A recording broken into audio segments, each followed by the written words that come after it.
I'm talking about Kennedy. If I say Christ, I'm talking about Kennedy. Primary research and when you push it to the limits. All you do is finish. The king count cattle up his brother record out. When I'm in open smoke, smoking brother another Chevy. Back in the day, it was the spokes on the chariot. Long procession with the king got carried out to every spot. Woman looking nice as ISIS. I read ancient texts on my device is priceless. Yo, the ice don't entice us. Beat the beat, all of them counting grains in your spices. Your walk is bigger than your brain dead. Your life is too long, gonna hang down the tigers, yo. Don't try to make me laugh. Hey, we smile and say you love me, man. That's real right there. Come on. You should listen to your man's advice. Do a YouTube and apologize like dice. Or the back fade coming like the Antichrist. Egyptologists see me reading and said that I'm nice. I got a speller with your name on it. I'm like Sargon. You the type of dude wake up and your car gone. Told because of the money you owe. Before you stream, you should clean up that humble abode. Like I'm not in city for my woman in gold. I keep the pseudos running, people coming in droves. You catch me on a live stream with Pan-African James. When we building, call us by our African names. I'm for the children. And ain't nothing happen to change. We on that black hype, so we still packing them things for protection. Got connections, My complexion, pure black, that's the S. Make me smile. You love me? Show me some love. All right. Thank you, Immortal Dragon. J Mill in the building, legit. I always say, what's up? Val, I'm gonna say Val, what's up with RTP? Just tapping in, man. I ain't had much time lately. But then I said, I'm not going out in the world today. I need to get back. Learn how to stay in the house. Not really because it's summer, but I'm like, okay, I've been ripping and running. Let me just chill. Solomonic, what's up? Play this tune and let's talk for a minute. Yeah, and I'ma work cause I ain't going out lazy, bruh. Thought he was conscious, but the homie just played me, bruh. The house of consciousness is going out crazy, bruh. They crazy, bruh. Alright, it's getting kinda dirty in these YouTube streets. The Amin Ra squad, God thinking you dudes weak. Islam or Judaism, where you learn what you dudes teach. The West African rappers slapping with that voodoo speech. All that sub-Saharan terror about a kufu feet. I'm like Norma, the agricultural farmer that grew you wheat for the storehouses. We feed the Hebrews and lead the people when we defeat the feeble. They wanna know, polite rip me off, but Sonetta paid me my money though, that mean he 100. And I'ma work cause I ain't going out lazy, bruh. Thought he was conscious, but the homie just played me, bruh. The house of consciousness is going out crazy, Alright, yeah, there we go, come on. They crazy, bruh. Nubian with the Jews, I rock sound, the people. I think Jesus got to save me, a doctor save me, a Dr. Inky. I cop the copper jewels, I'm blue and red, I'm not the chakra doctor, y'all claim woke. But you in bed, you won't pop a chopper, you grandmaster. Do the mic sound better? You just talking. Punks turn the other cheek and you will walk away. Y'all gon' have to pardon my Moorish. That's Tahaka Bay. I'm on that black African power on my darkest day. And that's my brother Ankh stomping them other punks. We brought them gators to Italy, you loving the Moors. And now I'm teaching from my shrine like brother Jabari. Scoping the savannah cause I'm on another safari. Tasha K showed us Frank record. Young Pharaoh just losing his mind and y'all can't help him.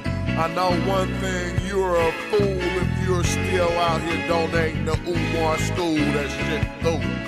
And I'ma work cause I ain't going out lazy, bruh. Thought he was conscious, but the homie just played me, bruh. The house of consciousness is going out crazy, bruh. They crazy, bruh. Look. You showing your hidden colors like Tariq Nasheed, a bunch of pseudo information I don't think I need. Hey, share the link, Probably Reggie. Let's lying watch on it. the Share the text, link. ask Divine or Zion Lex. Just get that microphone ready. With Metal Netta, I'm Stone Jetty, a Ujahu, a Saw Imhotep. Y'all probably timid still on them Bobby Hemmett teachings. I'm Ngozi with the DNA. You cats corny and it's killing me too. You talk that black shit, but you look Arab like Gorilla Hebrew. You need therapy, they telling me just chilling. Put that link up there, Reggie. Come on. Orchard, you a sad guy talking. And I'm a work 'cause I ain't going out lazy, bruh. Thought he was conscious, but the homie just played me, bruh. The house of consciousness is going out crazy, bruh. They crazy, bruh. All right, I want to see what Brother Reggie's talking about. Oh, I think I found the pack. Hold on, let me see if I found it. Then we can get right there. Is this say Africa Online TV? That's not Reggie. I need your page, Reggie. I'm looking for it right now. Look. He say, what up with my Hawass interview? Looking for support from the Magi. I did this for y'all. Okay, let's look at it right now. Let's watch it. I ain't seen nothing about it. I ain't been watching nothing. I've been kind of like working and trying to, get ready. But I was looking for, oh, that is your page right here? Okay, hold on. This your page? This ain't your page. This called Africa Online TV. That's not your page.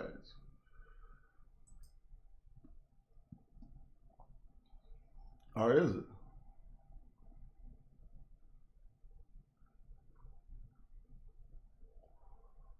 I ain't seeing your content. Videos. Nah, this ain't your page. But well, send us a link and we're gonna get on it. But what's up with everybody? What y'all been doing? What cats been studying or what have you? I want to see this Hawass interview straight out the gate, Red. So if you could get us the link, I'm gonna slap it on right now. Oh, it's all one word. Okay, thank you. Here we go. Let's check this out. First of all, if y'all ain't subscribed to African, look, see, subscribe.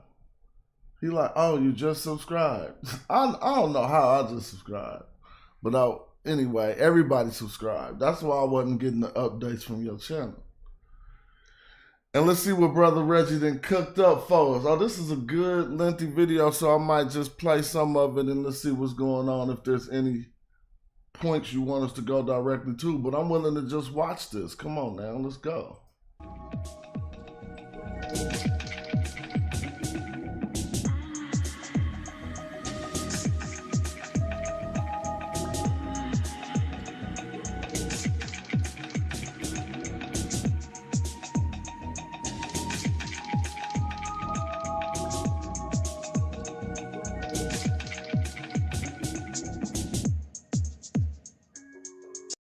I'll be getting started in just a few minutes. I'm just waiting for some people to Let come me in. get this audio better. Come in.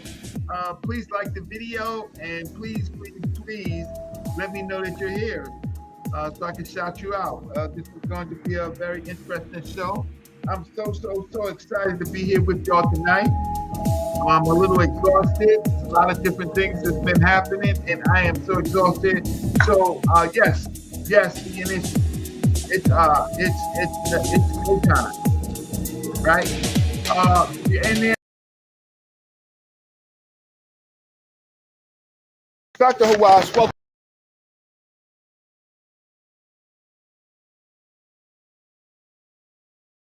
I just want to read that. It says the opportunity to talk to Dr. Zahi Hawass was made possible by private donations from students and faculty of the Institute of Comedic Philology, founded in 1987 by Zahi Hawass Amen, How to Read and Write Metal Netra, Egyptian hieroglyphs, the language of ancient Kemet. Special thanks to Dr. Zahi Hawass for entertaining my questions. Oh, okay, I just had to turn that. Dr. Hawass, welcome to New York. I definitely want to say welcome to New York. No, I'm going to get the audio right. Come on, just give me a second. Take that off. All right, there we go. Let's listen. Here we go. Dr. Hawass, welcome to New York. I definitely want to say welcome to New York. I want to ask you a question about the gym. Reading it from a paper? Yes. Okay. Is that okay? Oh, of course. Okay, thank you. About the Gym Museum, will it now reflect modern genetic and archaeological studies that show ancient Egypt was never isolated from North Africa and Sub-Saharan Africa? And issues like noses and lips are common throughout North Africa. And the recent finds of Nui Rod and the Libyan mummy have phenotypes, but sometimes you seem to attack Sub-Saharan Africa as if the rest of North Africa didn't have those phenotypes. So will you, with the new studies, will you change your views on North Africa and phenotypes? Thank you. I want you to know one thing. Because if you are saying, I'm not against North Africa at all. Egypt is in Africa. But what I want to say that if the Black Americans announce that they're the origin of ancient Egypt, this is not correct. Why?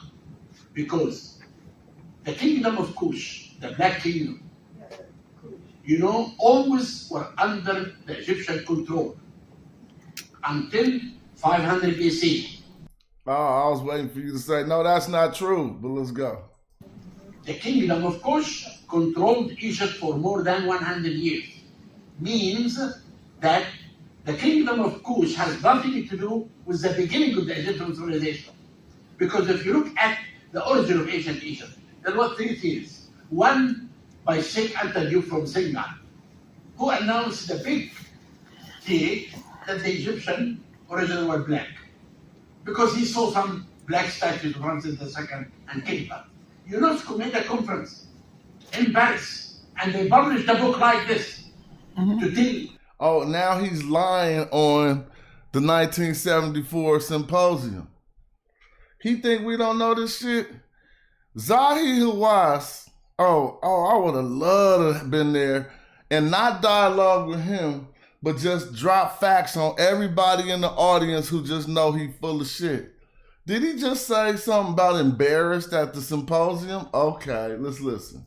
In Paris. Yeah, and he published did a book say. like and King Tut. UNESCO made a conference in Paris, and they published a book like this to tell briefly what I'm telling you now. Number two, there was a second theory that the origin of people came from Africa and Asia. And this is why, because the people in the Delta have a little, the face is light. They came from Asia. And the African, the people in Upper Egypt, have a dark skin. But there is many people don't believe in this. The third theory, that the origin of the Egyptian is a cemetery was excavated by Petri in Akkada, and he said with a big study that this could be the origin of the ancient Egyptian. Then what I want to say, that I'm not against it, but this is the truth, that the kingdom of Kush, the Black Kingdom, ruled Egypt at the end of the Egyptian history, 500 BC. That's my view. But Dr. Hawass, really quick. We only have one. Wait, one real quick. Since you talked about the Black Americans, I do want to say one thing. The modern Egyptians are distinct from the ancient Egyptians, and you have sub-Saharan DNA.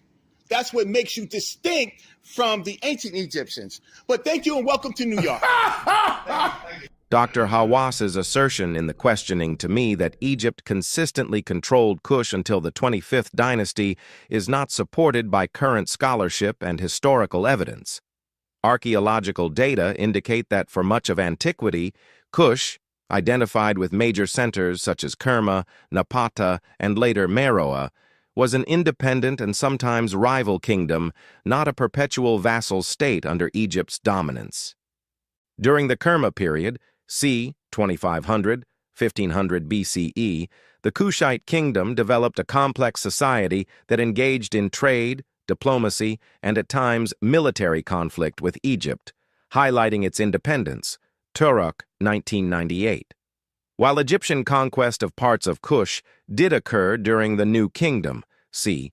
1550-1070 BCE, their dominance lasted for only about 4 centuries and dissolved with the collapse of Egypt's centralized state. After this, the Kushites re-established sovereignty centered at Napata, eventually reversing the dynamic by conquering Egypt and establishing the 25th dynasty between circa 750 and 656 BCE, Morkot, 2000. Between the end of Egyptian rule in Nubia and the Kushite conquest of Egypt, the kingdom of Kush flourished independently for over 2 centuries. It was only during specific periods, namely the New Kingdom, that Egypt exerted direct political control over Kush. Archaeological and textual evidence show that this was the exception, not the rule. Wellesby, 1996. Therefore, the portrayal of a continuous Egyptian hegemony over Kush until the 25th dynasty is inconsistent with the historical record. Republicans in Congress are threatening. No, that was good, Reggie. That was good. Hold on. So you said the other channels are hating on yours and not acting like it's significant. You might have some information to make you know that that's true or whatever. But they might be like me. I just had not seen it or was not aware that you put the content up. So I'm glad you came to promote it and make sure we seen that. It was off the hook. He was like, you have sub-Saharan DNA, so you're tripping. That's what makes you distinct. That was good. I'm about to not hesitate. Let me see. And I'm going to open up a Zoom quick on this show in case others have, things they want to say or whatever. Let me see. And I'm waiting on a shipment right now. I've been waiting on. Let's see what's going on. I guess use that camera. Oh, it don't matter.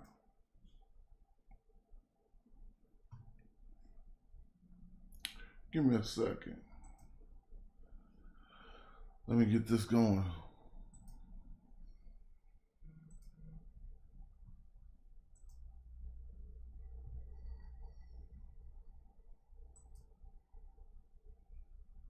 Where the stream at? Oh, here the stream. I'm trying to share the link. But I gotta go back to my video. Hold up.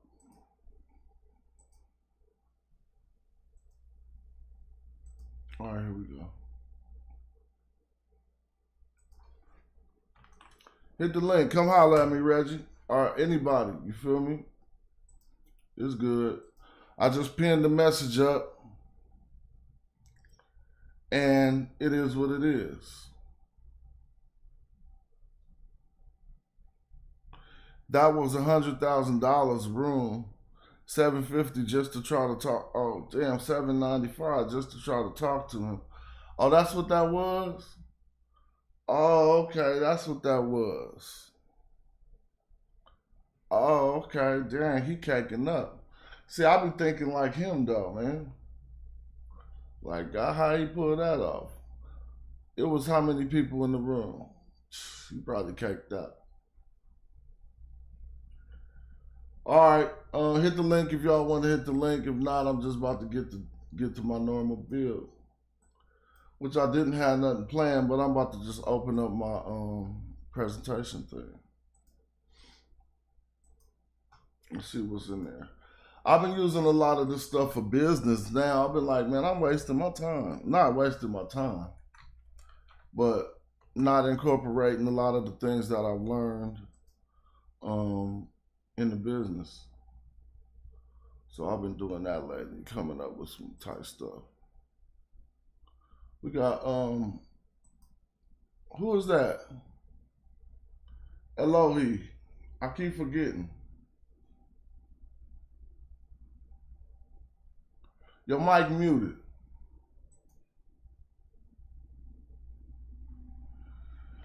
Oh, what's up? All right, we're gonna wait till y'all get y'all mics right.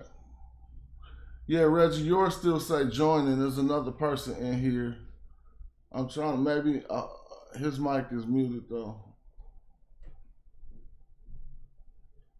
So let me go back to where I was going until y'all tap in.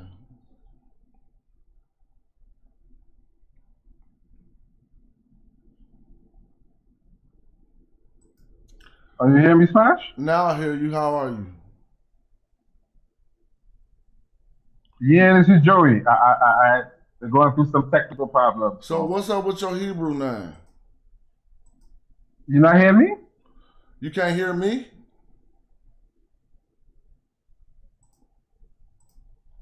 Joey. You not hear me, Smash? Man, you can't hear me. You can't hear me? Reggie, what's up? Hey, See, brother Smash Rockwell, how you doing? Are you hearing me, Smash? See, I can't tell you I can't hear you because you can't hear me. I'm saying, so for the moment, let's just I'm good. Reggie, what's up? Okay, so thanks for showing that on your channel. I put it on Transatlantic Productions. I put it on my page. I don't know. That just comes up. That just comes up. I don't know why. All right, can you hear us, Joey? Oh my God, did I? All right, we're gonna mute you because you're talking and you know we can't hear you. So what's up, Reggie? Okay, so first of all, that was at the Javits Center, and that was just a part of it. That was for the VIPs, and so Jedemark and Sinette Monica and Baba Bonacci, they paid to get me into the room, just as a chance. So they got me into the room, but you know, Jedemark, you know how I get down. So there was only 3 questions asked. I was the second question.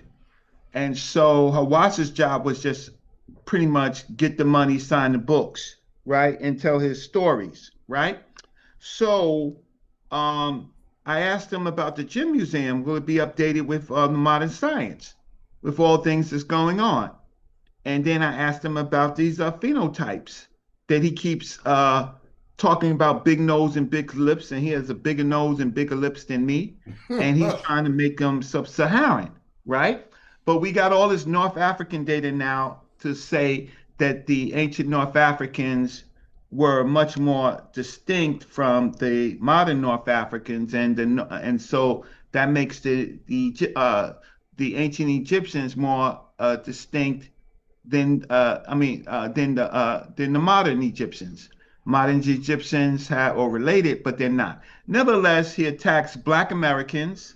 He says that Diop was embarrassed at the conference. I guess I thought it was in Paris, but it could be embarrassed or Paris. No, right? He said embarrassed.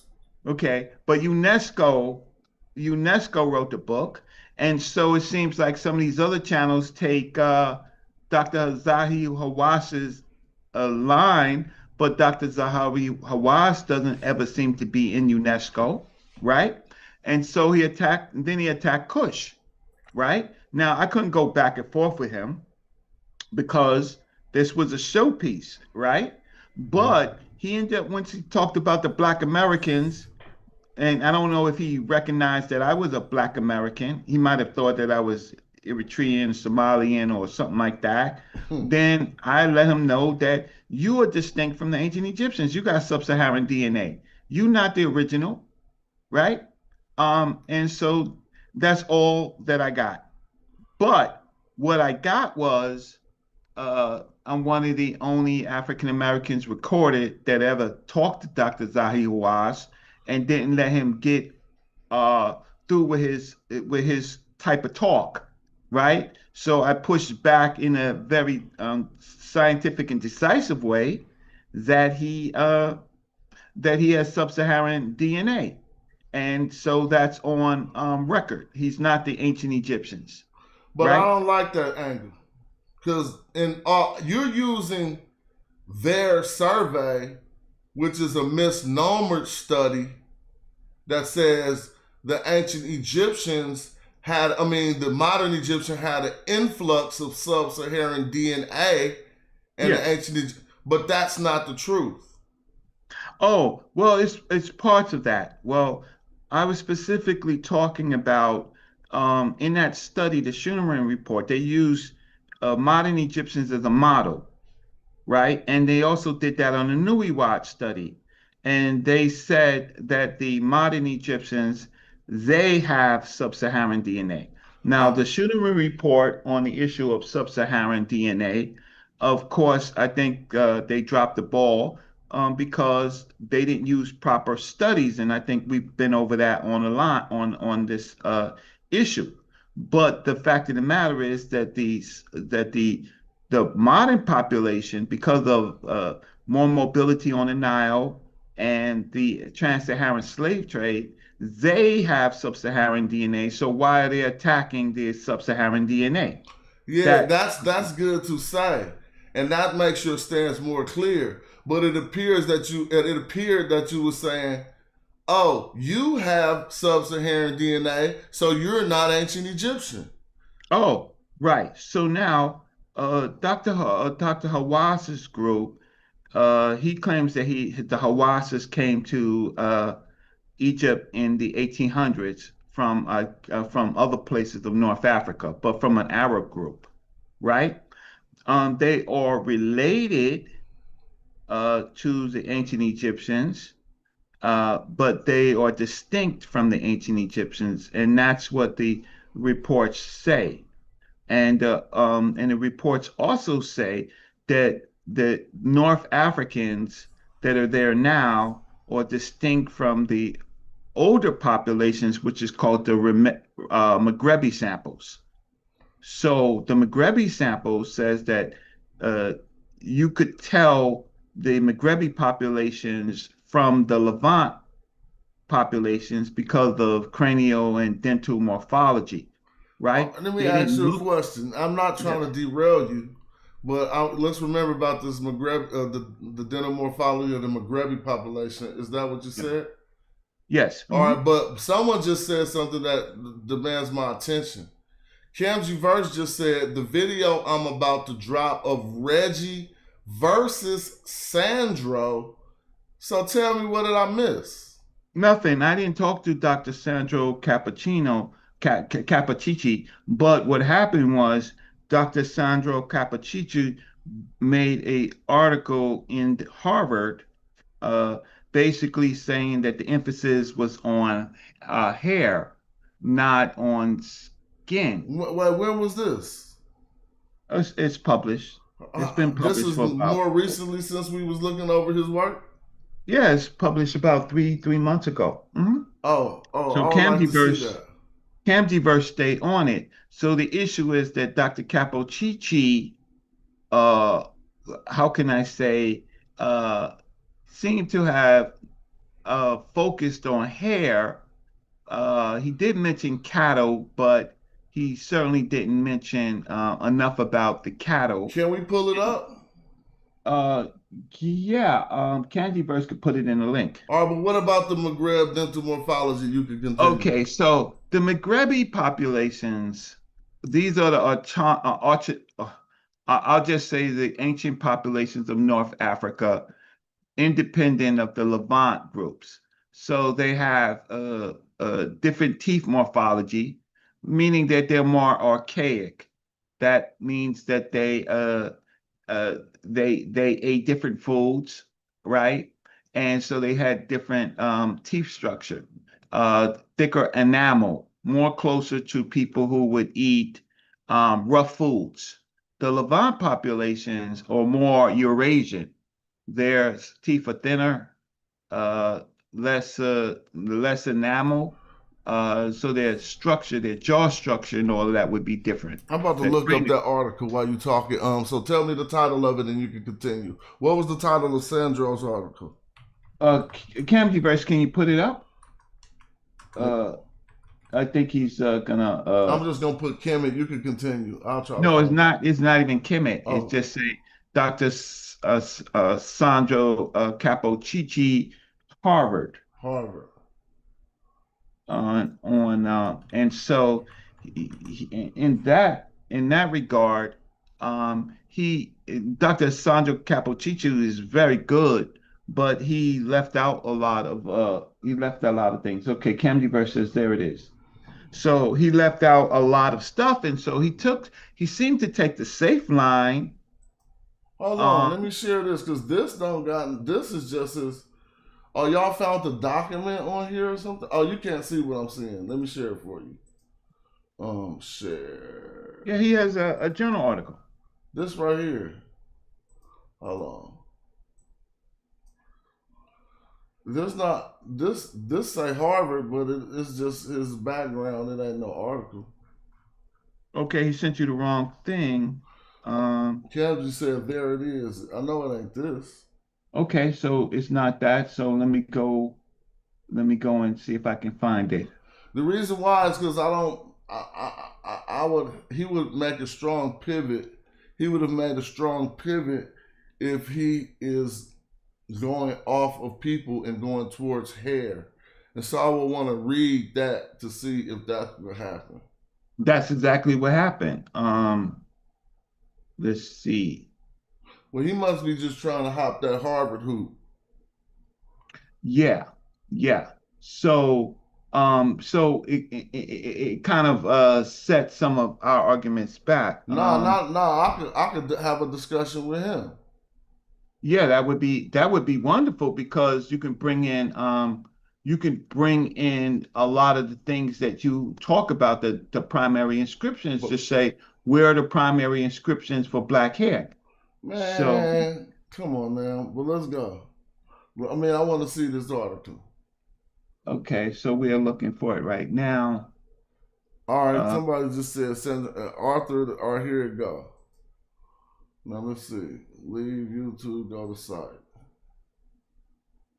Shout out to Yuri. So that's on his page. Nope, that's not it. Yeah. That's and this is what I was looking for, Yuri, the other day, the black and red dichotomy in ancient Egypt. I was like, where did that article go, man?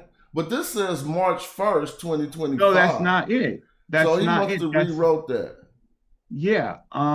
Where is it, Camdyverse? Let me just see. Give me a second. Okay. But I'm keeping this on the screen because let's find it though. But he doesn't. There's a lot of stuff in that article he doesn't put in his. Camji said, "Click the link." That's it. So, which one is it, Camji? So go back. No, go back to the original one. Huh? Go back to the original one that Camdyverse sent you. No, look what Camji's saying right now. He said, "That's it, Reggie." He's talking about right now. Okay. He says, "Click the first link." Notes on the black and red dichotomy in ancient Egypt. So download the full text. So he wrote this in March. You're right. No access. I gotta subscribe. Journal of Ancient. I can subscribe. No. We because I pulled it up and I didn't Oh hell no! I ain't paying no bread. Okay, 1 second. Keep talking. So the Maghreb man is the original North African population. And that you could distinguish them very easily from the Levant populations that came in and was absorbed into that area. And so then you get a whole new list of phenotypes. Oh yeah. And so I would love to talk to him. I'm about to say, what's this bullshit? Because I'm reading I can read this for you. Kemet is one of the most widely used toponyms to refer to the land of Egypt. Its etymology, the black one, is most likely a reference to the blackness of the fertile soil of the Egyptian Nile Valley. Another embodiment of Egyptianness, blackness, and fertility was the deity Osiris. Damn, I hate that some would make these statements, and I know for a fact you ain't looked into that. You just following the people saying that. This paper argues that Osiris' association with these features is not simply metaphorically derived from the association of Egyptian black soil with these features. Okay, we got that. This document argues that the association of Osiris with blackness derives from the pre-existing association based not only on the features of the black soil, but also those of black hair, its dominant reproductive gene and prevalence in ancient Egyptian population as opposed to red hair. The study also analyzes the meaning of the word derived from the root kim and gesture associated with the human beings and provides a new analysis of the story of Osiris itself as recounted by Plutarch. Now, I would love to see his evidence that he came to, because just because the paper argues it, it does not mean that it came off good. So I want to see how that went. The download the full text. So who got that access? It was alive, and then so we're just starting to. We're going to try to find it where it is. Okay. And let's see. Maybe I can find it on another source besides this one.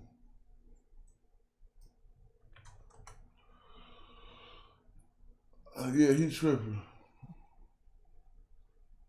I don't know if he's tripping yet. Just judging by what y'all said, he might be tripping.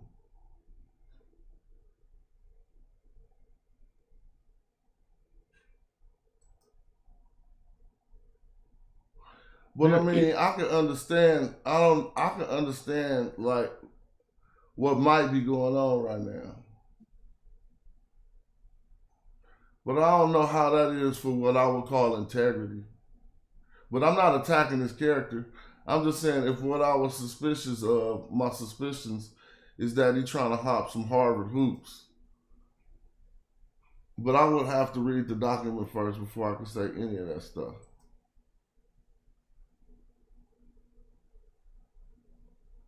And he could be right. I would have to read it. So until then... Yeah, so it's before it was open, and so now it's actually blocked. No access. So let me see. Oh, you used to say open access, huh? Yeah, try open access. Hold on. It is open access because it don't got no lock on it. But when I click it, it says the downloader is restricted for subscribers. So he changed it.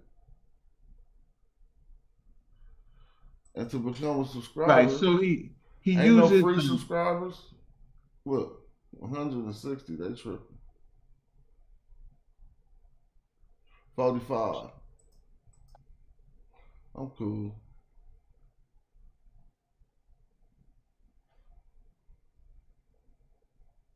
So he puts emphasis on black hair.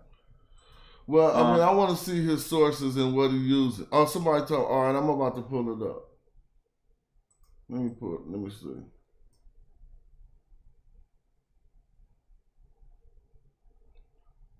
Oh, he said try to take off my ad block. Well, it's telling me this is downloadable content. It ain't even saying nothing about ad block. But that might be the reason. Thanks, .12. And no, because it's happening with me too. Yeah, it's happening with Reggie too. But they got it already. So something is up. Maybe he blocked out the ones who could refute it. I'm just playing. You got put on the blacklist. Somebody said, here it is. Okay. Thank you, Camzy. You know how archers do. What's up, Reggie? What's What's up? going on, Joey? You can hear us now? Yeah, I was hearing you all the time. I just didn't want to interrupt Reggie because you know how Reggie like to No, I'm chastise talking about people. earlier. Now when I'm Do you clicking do this link, I don't know. Oh, there, it finally downloaded. All right. All right, here we go. We about to see what's going on. You're not gonna like it at all. I don't have to. I don't have to. Let me see. Let me see what he's talking about. All right, we just read the abstract down to Plutarch. So we're just gonna go on and get it in. It's only 9 pages. The dichotomy between the ancient Egyptian linguistic roots Kim and Jasher is one of the most documented quality contrasts in ancient Egyptian literature. Let's stop right there. He didn't research that. We do that shit live on my page. And I could damn near tell you the number of times. Was it like 26? Y'all don't remember? This, and then we found another dichotomy between Kemet and another word. I'm not talking about when we did wretched Kush, but when we did Kemet and Jasher to see how many times they came in within 10 words of each other in the ancient Egyptian language in the text corpus. But I'm not here on attack mode. I'm just, he got me ready now. It says, one of the most attested uses distinguishes ancient Egypt called Kemet from the desert called Jesheret, which would later also be referred to foreign countries. Words derived from the opposition between the roots Kim and Jasher are almost always associated by Egyptologists with the meaning to be black, dark, or to be reddish. However, words derived from Kim and Jasher are often associated with additional quality contrast. Okay, so let's note that. That's how he wrote coming out the gate. Words, I mean, because I ain't tripping on what he said up here. We can beat that up in a second. But this is what the revelation is. Words derived from Kim and Jasher are often associated with additional quality contrast. Agreed. Okay, let's see what they are in his example. For example, Kemet, Egypt, is generally understood by Egyptologists to have been named for Kim because of the dark color of the fertile soil of the Nile Valley. Conversely, Jasher Desert, later foreign countries, is interpreted as having been a name for the reddish color of the desert soil surrounding Egypt's fertile land. But hold on. That's not an additional quality contrast. See? That's the initial and most prevalent quality contrast cited by Egyptologists. Am I wrong? Because he says, however, words derived from Kim and Jasher are often associated with additional quality contrast, and he's going to give us an example. So additional to what? Okay, so the question is, before we see the contrast between land, we see the contrast between cattle, black cattle and red cattle. Yeah, I'm with that. Dynasty. I'm with you. We 100% on that. But in his breakdown, his first contrast he laid out was to be black, dark, or to be reddish. Now he's trying to say an additional quality contrast, which is going to be the dark color of foil soil. That's still to be dark. And the desert, interpreted as to be the desert soil around Egypt, that's still reddish. But anyway, still Kemet, Egypt, and Jesheret, later foreign countries, are frequently interpreted as fertile and barren lands, respectively. Okay, now that was his first example, which was just a parrot of the first thing he said. So let's see his second example. Another example of the embodiment of the distinguish between Kim and Jesheret is the opposition between the ancient Egyptian deities Horus and Set on the other. Osiris and Horus are, excuse me, I just did too much clicking. Hold on, what's going on? It's generating. Oh, what the heck? It's doing some AI. Hold up. What was that? But remember, Smash, he's analyzing Plutarch. So well, I'm not even tripping. I understand. He said he's talking about these stories as recounted, but he laid out what the document was going to do. This paper argues that Osiris's association with these features is not simply metaphorically derived from the association of black soil with these features. It argues that the association of Osiris with blackness derives from the pre-existing association based not only on the feature of black soil. See, stop including that black soil shit. Like, you don't gotta be no scholastic halfway person. You can go hard. But it says, has to, but Smashy has to include it because he's also making a commentary on what Plutarch said. And in the document, Plutarch talked about hair as well. But he's acknowledging it as if it is a given and a fact. It argues that the association of Osiris with the blackness derives from a pre-existing association based not only on the features of black soil. So there is one, so he's saying not only that, like he didn't only slap him, but when he got slapped, he did get slapped, see? So he's basically saying, he agreed with the black soil shit, basically, by the way he laid the statement out. Not only the features, you know what I'm saying? Anyway, I hope that analogy. Possibly. All right, let me stay on track. Let me see. So we were down here. Osiris and Horus are associated with the legitimate rule of Egypt with the reproductive fertility, and they are described as embodiments of Kim, while Seth is described as the embodiment of Jasher, Red as being associated with the desert and foreign lands, as well as having reproductive infertility. Now, that's where I don't do that. Sometimes they do double entendres, but I find them meaning one thing when they mean one thing. You know what I mean? But meaning he is saying that most of the times we see the dichotomy of black and red between Horus and Seth, it got something to do with the foreign lands and fertility and infertility. Man, I wish he would have sent me this document before he put it out. I swear I wish. And I'm going to ask him that. Why you didn't send me this before you put this out? Now you got to deal with this. As for the words Kemet, Egypt, and Jeshurun desert, foreign countries, the roots Kim and Jasher seem to convey alongside color the presence of lack of fertility. Hold on. As for the words Kemet, Egypt, and Jeshurun desert, foreign countries, the roots Kim and Jasher seem to convey alongside color the presence and lack of fertility. Okay, one got it present and one got it lacking.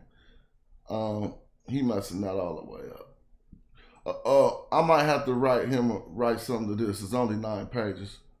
Opposition is also found as a way to distinguish animals from another. Okay, we got that. As well as human beings themselves. Okay, so now hold on, because you know he's a scholar, blood. I might be busting my gun too quick. And I see what he's trying to do with that last sentence. Reggie, where you at, bro? I'm here. You got me busting my gun too quick? No, because you got to read for his conclusion. I know, but it's 9. Look, this is what I'm saying. It's 9 pages. I know we, as scholars, we give our final discourse at the end of reading it. But when you reading it, you still see what you're reading as you're reading it. And right here, I can see what he's putting together. Look what he said. The Kim and Jasher opposition is also found as a way to distinguish animals from one another, as well as human beings themselves. So let's stop right there.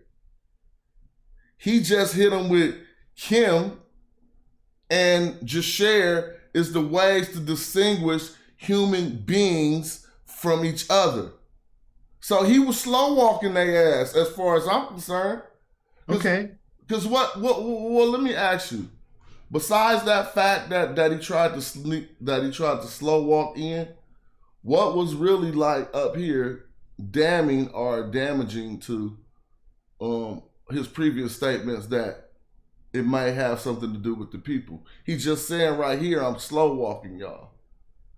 It got something to do with the people. Now he's giving his example. For example, Kemet, literally the black ones. Now you put an S there. Or it means you could say black one or ones depending on the text with the parentheses. But here's the difference. The black one is indicative of Kemet, what they call Egypt, not a human being. When they try to pull that on us, you feel me? And they say the black one in the dictionaries, they be saying that's talking about this country. But he's clearly making a statement here that no, that's talking about some people, right? For example, Kemet, literally the black ones, and Jesheret, literally the wed ones, can also be nouns referring respectively. Oh, why do you do that, blood?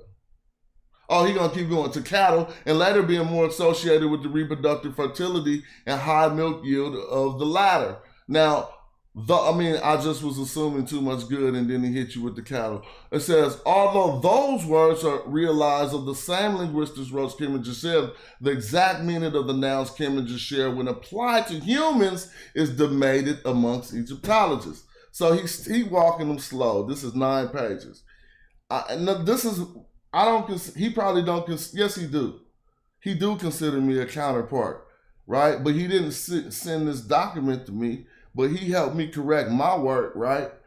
And so I'm going to give the benefit of the doubt instead of having my loaded already ready to bust my gun because of what y'all said about the paper. Oh no, just read the conclusion. I don't want to skip we got enough time. I'm gonna just read the shit until we get bored.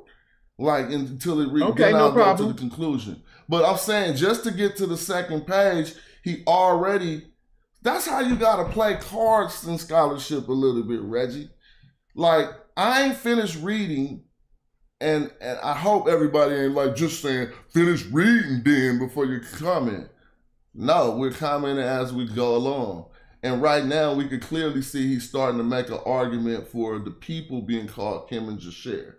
He says Egyptologists debate about it. I said, are they referring to the people's hair color, skin color, or something totally different? The association with these nouns with fertility and infertility is equally unclear. Now here we go. In this paper, I discussed the meaning of Kim and Jasher as they are used to refer to deities Osiris and Seth. Were those mythological beings considered fertile and infertile by ancient Egyptians because of the pre-existing analogies with the respective fertility and infertility of black and red soils? No. Thank you, Reggie. Or was the association between color and the degree of fertility based on other features specifically observed on living beings such as humans or animals? Okay, now he gonna go to the hair. It was discussed, I also discussed the motivation behind the association between black, red, fertility and infertility in the ancient Egyptian culture. Man, you better show us some sources. Ancient Egyptian culture. The study is organized as follows. I will begin by dealing with the toponym Kemet, Egypt, and the origin of its shared features with Osiris and motivation behind they don't even know. And motivation behind the association between Kim, Jasher, blackness, redness, and the fertility bearing in ancient Egyptian language and culture. So let me just ask y'all something. Why everybody think the soil turned black in the 12th dynasty or something? Right. You feel me? Like they wouldn't have been talking about this before the 12th dynasty? It was a famine. It was a great famine in Egypt. Nobody was talking about black soil because there was none. I also provide a possible motivation behind Plutarch's rendering of Osiris and Seth's relationship in the 4th section of the work. I discussed the oft-debated meaning of the ancient Egyptian demonym, Kemet Egyptians, and the personal names based on Kemet and Jasher. Okay, cool. Of Kemet, Egypt, Osiris, blackness, fertility, and Egyptianness. Man, I'm gonna have to. So what? Now you want me to skip to the conclusion? Yeah. Because I was getting tired of reading. Conclusion. In this work, I've suggested that the idea of Egypt in the ancient Egyptian language was directly connected to the root Kim associated with blackness, fertility, and social norm, not primarily the word Kemet referring to the ancient Egyptian fertile soil. All right, we got that one. I argued that the association of Egypt with the linguistic root was motivated by independent observations of the fertility of the black color, as opposed to the red color in soil and hair.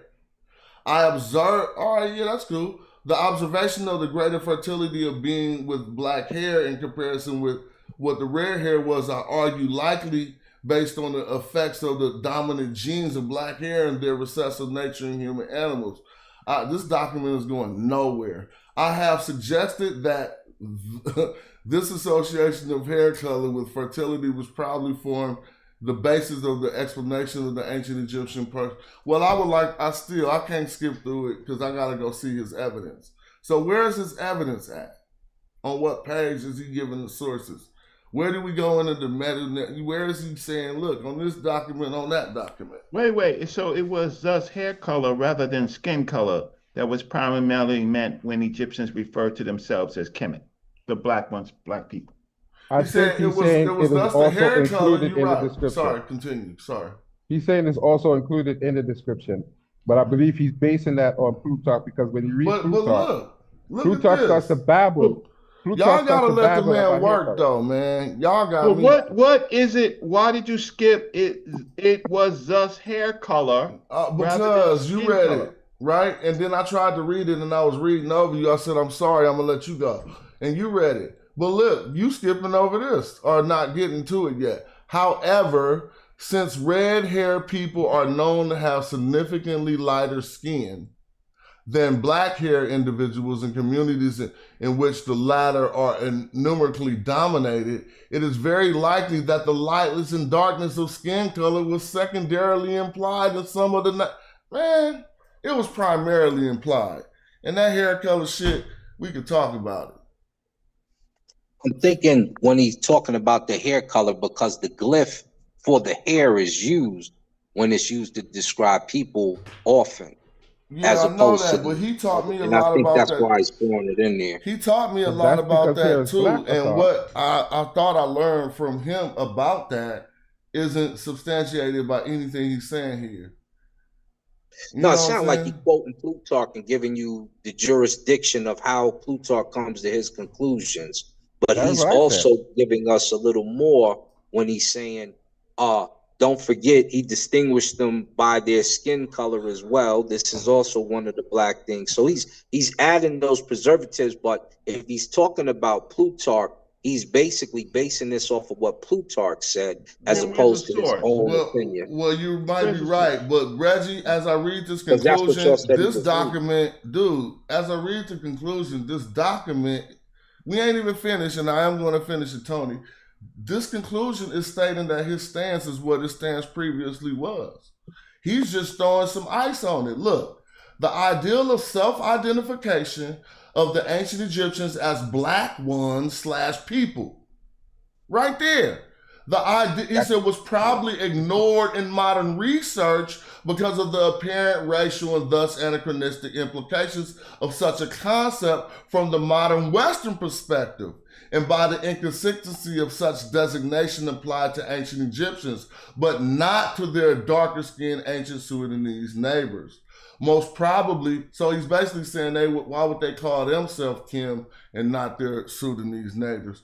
Most probably, the self-reference of ancient Egyptians as black ones was originally not based on the opposition with foreign people, but rather their identification with the normative and positive component of an ideological framework, explaining their country through a binary opposites of colors illustrated by soil, hair, and deities.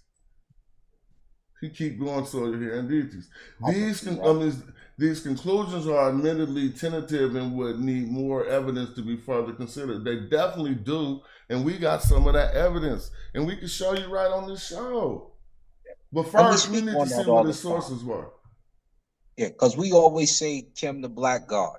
We always say the black hair. We always say the black skin. We always say the black land. So, yeah, it still makes sense. He's not really jumping out the window. Yeah, he ain't all the way out the window. He just said that he put the black people thing secondary and said it might have came by way of them seeing light-skinned people with red hair and darker people with black hair. But he put the hair first. And so now we're going into the text corpus. Before we go into the text corpus, let's please, do y'all remember any page where he manifested any ancient Egyptian source, like right here? But it says the meaning of Kim and Jasher is applied to ancient Egyptian personal names. Now let's look at his stance on this and see if it includes anything we've discussed. Several ancient Egyptian personal names include Kim and Jasher that can be grouped into 3 kinds. That's not the way you roll that out, bro. Like, come on, bro, don't be misleading. But he's statistically, huh? But he's not totally wrong about hair because the color is associated with hair. Yeah, I'm not against that. I'm not against that. When you say a red hair, you're never talking about a black person. Stop playing. You feel me? I mean, normally you're not. I understand that. I'm not. Yeah, I'm glad you understand it. It wasn't said to contradict you. It was said to agree with you. Several ancient Egyptian personal names feature Kim and Jasher. They can be grouped into 3 kinds. The first kind featured the ancient Egyptian name attested for other individuals, combined with the epithet Kim or Jasher. Other colors are not attested in the context. The example of those from the Old Kingdom, high-ranking harmonious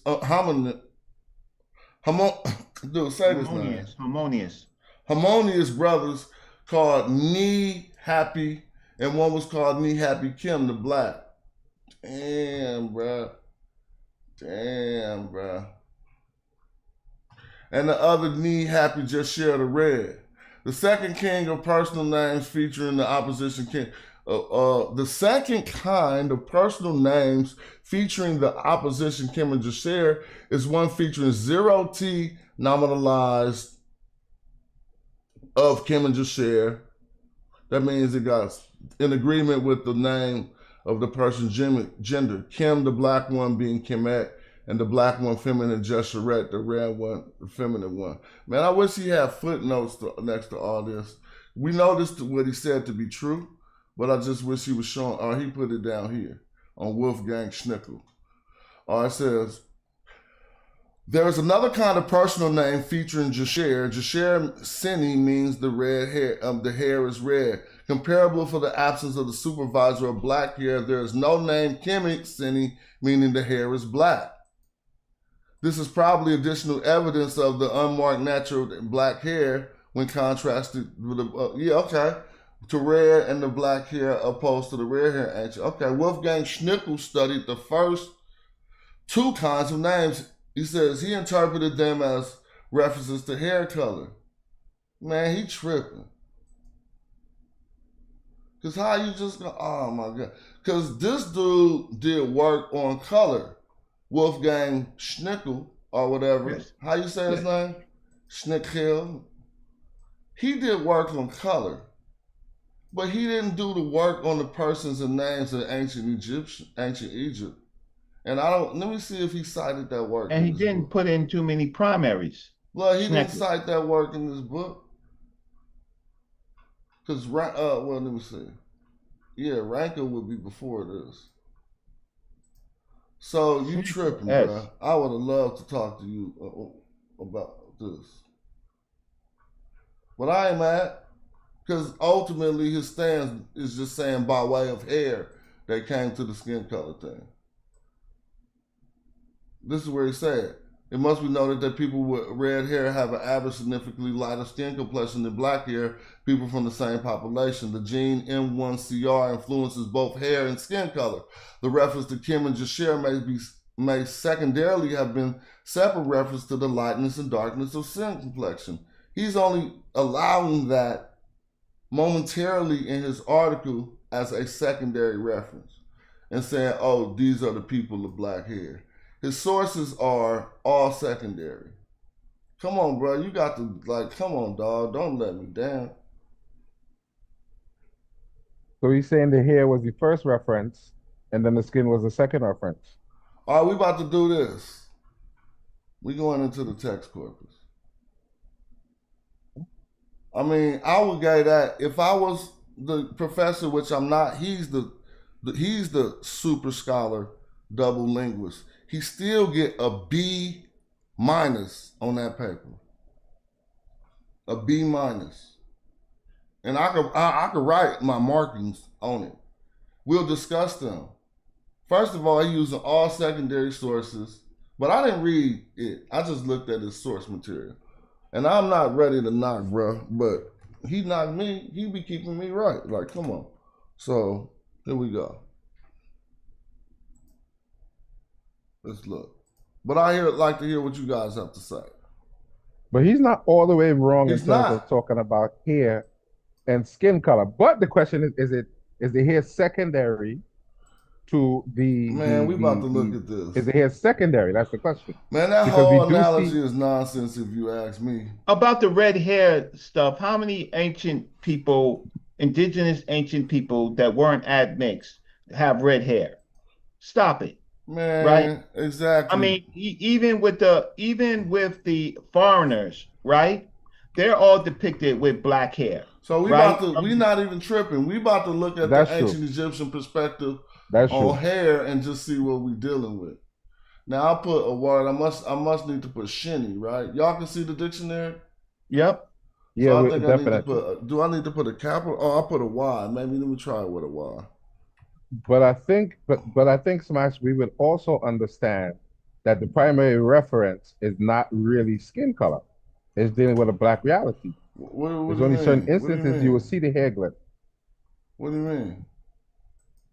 When they're talking about black, Camp, it doesn't specifically refer to skin color. It refers to a black reality. Of course it don't refer to skin color. Black is just black. It only refers to skin color when they're talking about skin color. Feel me? Right, with a hair glyph on it.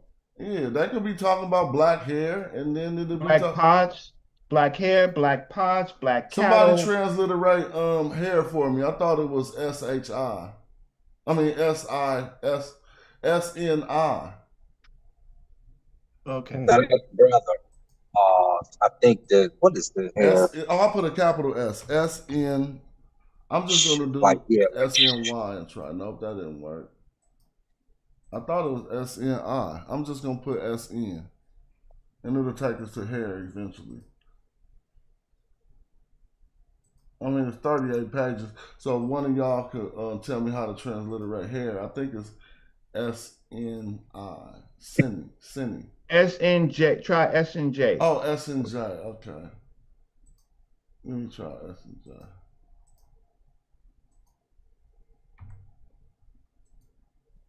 All right, that's it. Here come hair somewhere. Fish. Nope, but that's right. Maybe I should put a capital S. Is it shinny? Capital S. Oh yes, it's shinny. It's capital S. Here we go right here. Now, so look, we could get to the bottom of this. This is why I be like, don't mess with us. There's only 200 attestations, and we likely to go over them in one show. And we'll know everything ancient Egyptians said about hair every time they mentioned it. And here we go. Starting from the first one. We're going to go through these 200 hair, right? So we're going to go and see just how much cats be shoveling stuff and how much is it facts. So look, the first mention, this is hella funny. Now, let me talk about this. The first mention of hair in the text corpus is for shaving the pubic hair. Who knows what this is about? I couldn't tell you. You talking about cleanliness for the... This ain't the tomb of Ankh-Mahor, but it was about... Yep, it do. It say Menkauhor. It say Menkauhor. Nisu Isis in the time of Menkauhor. But this was about... What's that process called? Circumcision. Let's see if I'm right. But this, or maybe I'm wrong. Because if it was Ankh-Mahor, it would be about circumcision. But we just noticed that, all right, I know this is shave the head, shave the chin, this is about being a priest. Wipe the razor, okay? So the first mention of hair and the context wasn't a reference to his color in the text corpus. It's just that simple to figure that out. It don't matter what scholars say what, especially when they got all secondary sources, right? The second mentions the two strands of hair are separated. Do we want to see if that got something about color any place close to it? I could click in and see. This Pepe separates the two locks of hair. No reference to color yet. My father comes, his hair is tied back. Okay, that's interesting. Right? Long hair. All right, here go first. The first one. Pepe Pyramid. It says, he shall assign Mern-Ra to the 4 children who sits on the eastern side of heaven, whose 4 children with coal black hair. Nah, y'all, all right, we gotta see that. With coal black hair who sit on the shelter of the tower of the one on high. I'm with that. I'm not against that. I looked at this, and this word right here is for coal black. Y'all know that, right? It's like Jabu. What is it? Jabu? Jabu? If I click this, that's where they're getting the coal black from, right? So we know Shinny is the word we're looking up. So the first reference to the color of hair that is in the text corpus was Pepe the First. These are authoritative statements, believe it. I don't care how I look or what y'all think. Who gonna tell you that ain't true? You looking right at it and you doing the work. The first mention of color hair in the text corpus is Pepe the First Pyramid. If it's from the Middle South, Falstein. You know what I'm saying? Whatever. Pyramid text 507, 1105a, which reads, he shall assign Mary-Ra to those 4 children who sit on the eastern side of heaven, those 4 children with coal black hair who sit on the shelter of the tower. All right, let's look next. So that was the first mention. This next one I don't even see the word hair. Oh, long hair. Y'all see that? Long hair? Yep. Cool. You have received your hair, and you have your hair. Long hair. So far we got one black hair, and everything else is about the length of the hair. Right? I'm just tripping. And notice this. What did y'all not notice? What was the most notable thing about the first mention of hair in the text corpus? I know y'all astute and y'all be noticing shit like me, because we gotta notice everything in order to form well-formed arguments. Think about it. The word wasn't even Kemet. Look, this is hella funny. The first mention, you talking about all this reference to hair and Kemet, and the first time they mention Kemet in the text corpus, they use the word Jabba. Look, what this mean? Coal black. Look, coal black. What? Y'all see the meta? Jabba. Mm-hmm. So that's the first archer arrow. It don't matter what school you went to. You got to deal with us.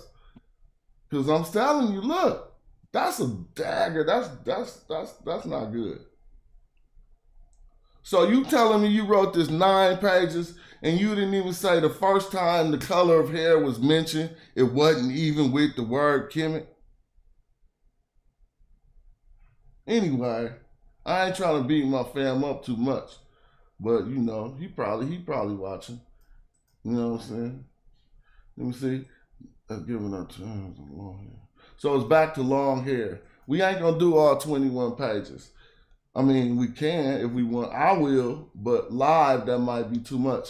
Maybe I'll let y'all say something while I'm just, if I find one. Oh, here's another coal black hair. This is, and look, this one, wait, maybe that's still, nope. If I go back to the last page and coal black hair is on the bottom, then it's continued over from the last page. But that's the same text, so it's not. Look, no, it's not, look. Because this says something different on the bottom. Let's go back up to the coal black hair and see whose pyramid that is. This is Pepe's pyramid, coal black hair. Page 2 got the text copied over into someone else's pyramid So they copy text. So we can clearly say when they first started talking about the color of hair, they wasn't even using the word Kemet. Look, whose pyramid is this? Pyramids of the Sea. That's not Pepi. Merin-Ra. I mean, from the time of Merin-Ra, right?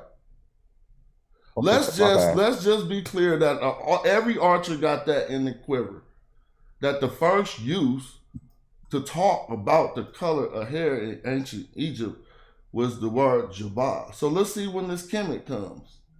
And God, or look, with the hair tied back, so they go to hair, okay, it ain't no color. You got your hair, it ain't no color. Long hair. So y'all can build until I find one.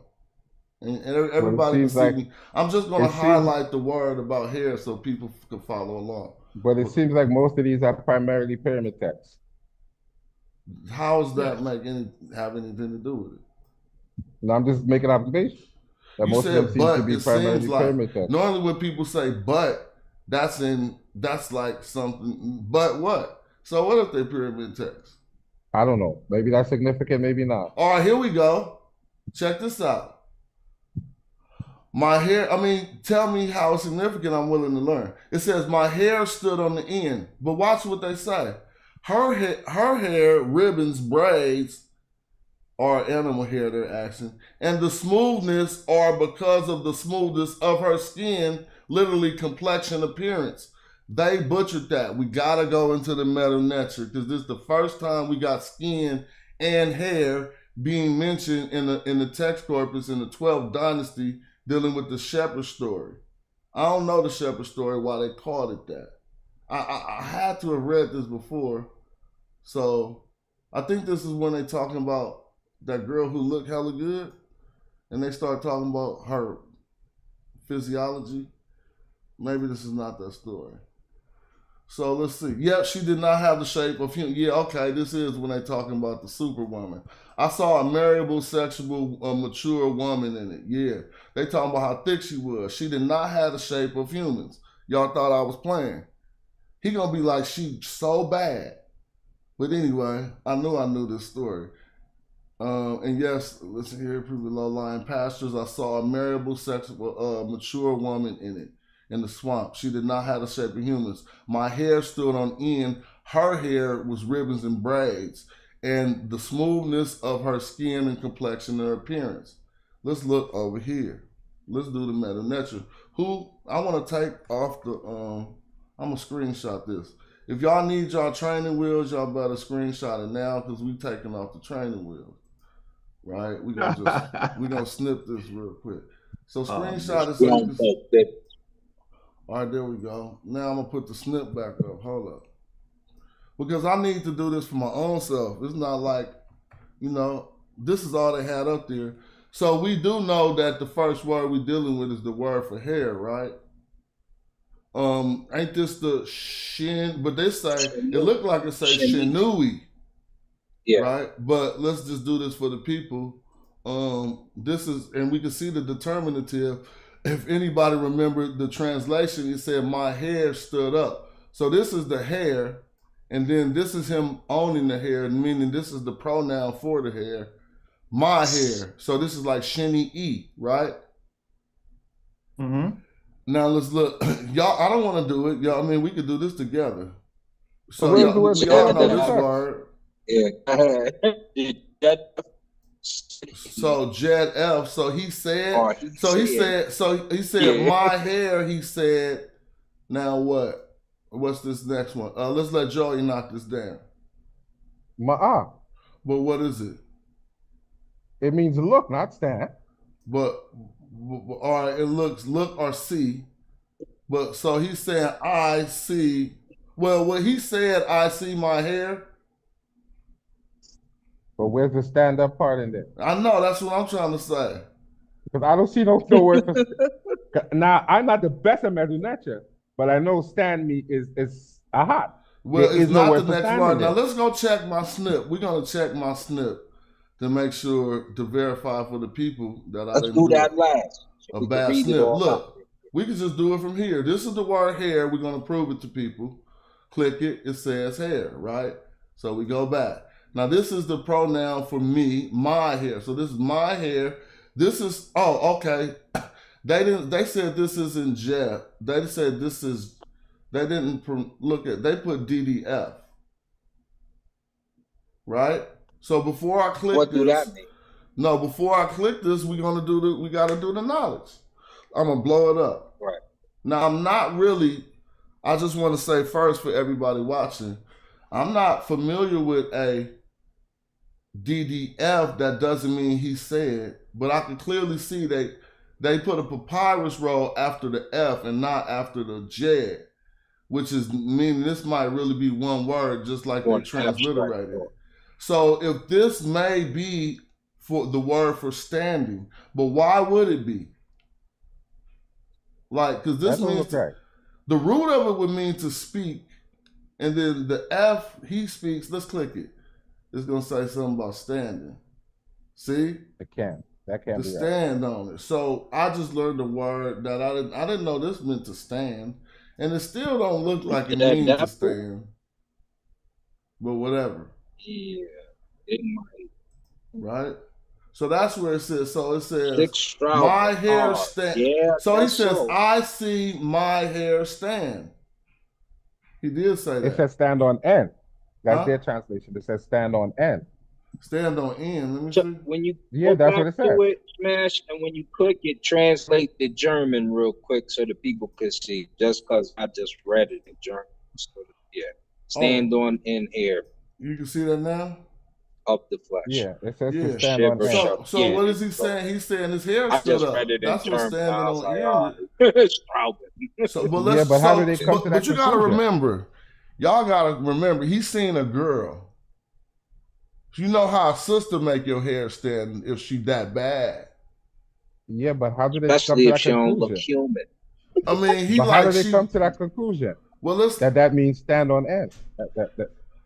Because of the same work we doing. If we did the philology on this word, we'll look at 100 uses of it, and we'll be able to say, okay, that's either a qualified determination or that's not.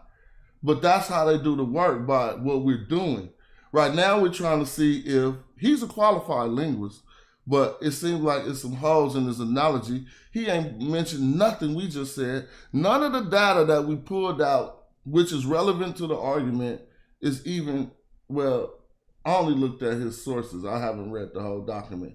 Did you see any of this in the document, Reggie?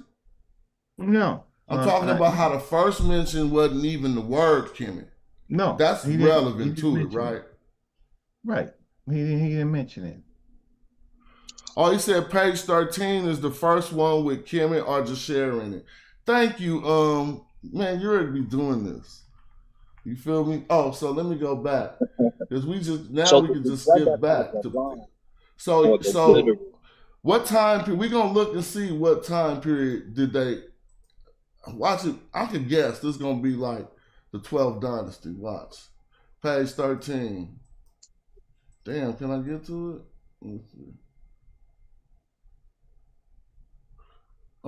They talked, but we're not going to finish that text because he already told us. Oh, if it's going to be page 13 and we already in the 18th dynasty and on page 4, this is why I say you got to do this research.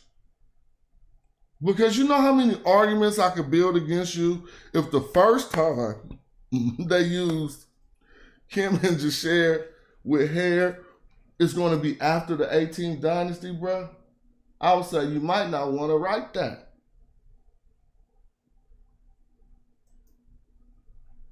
Man, I wish the scholar could listen to my raps, right?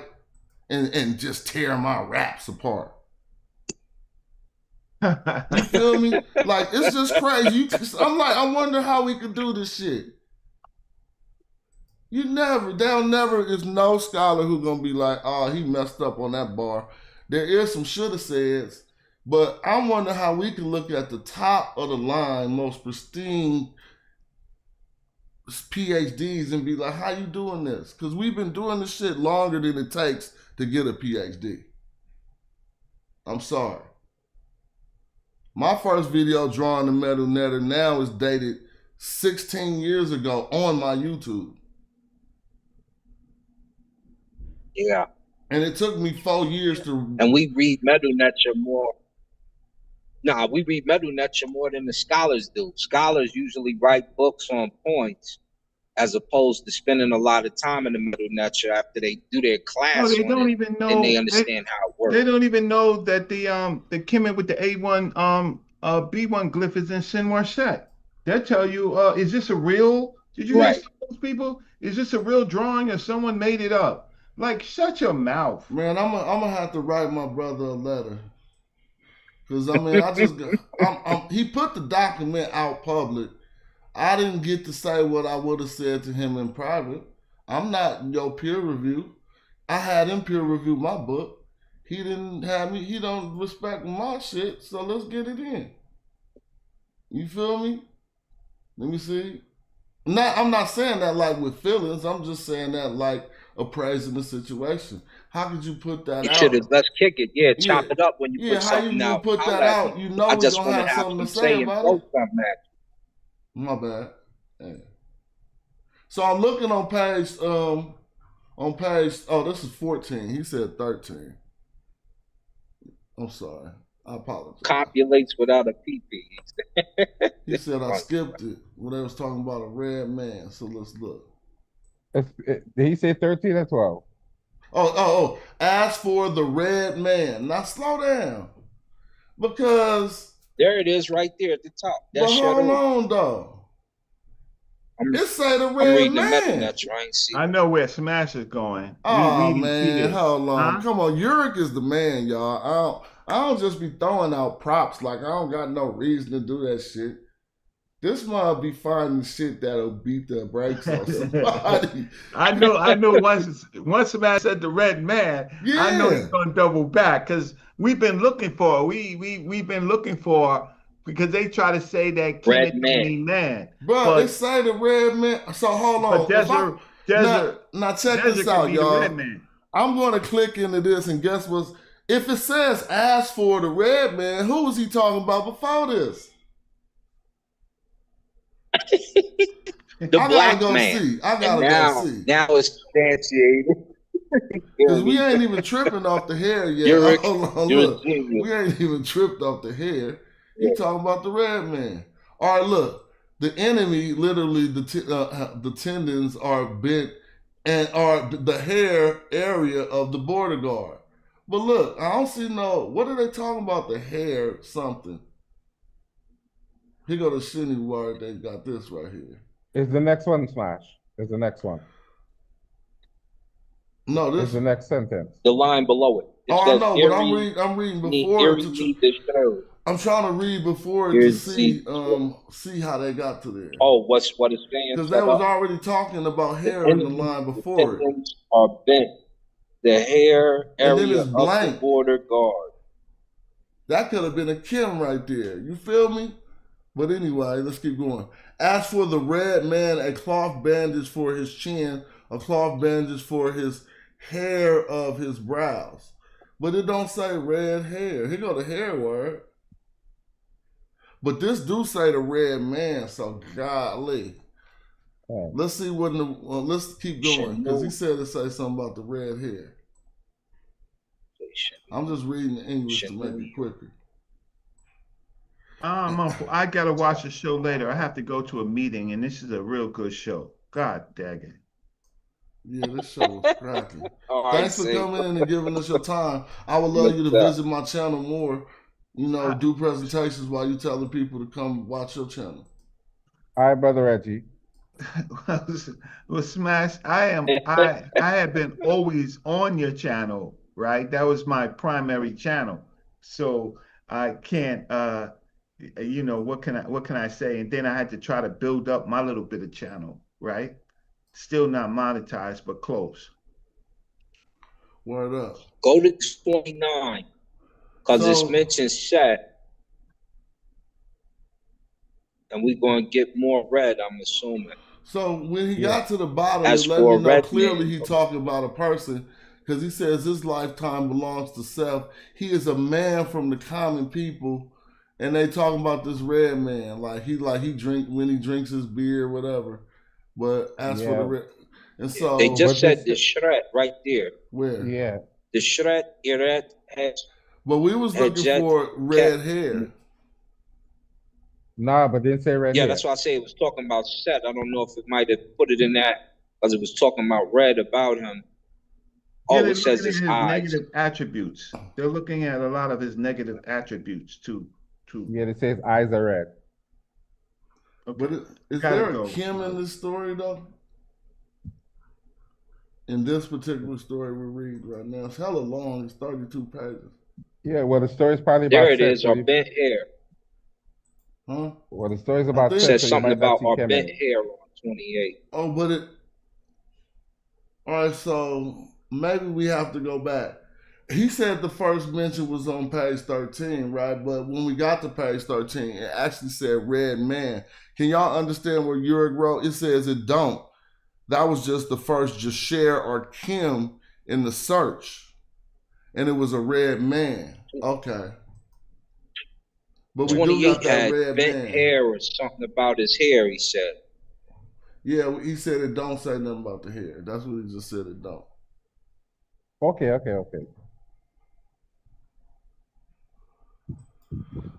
Oh, first of all, it ain't even, I'm not gonna mess that up. It ain't Neon Cat, man. Man, I think Sandro might have messed that up. I could pull that up right now. Like, I just wasn't trying to bust him up.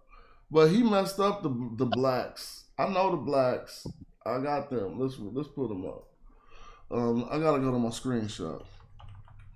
Because he might have made an error there. He said Neon. All right, y'all know Neon Peppy Kim, right?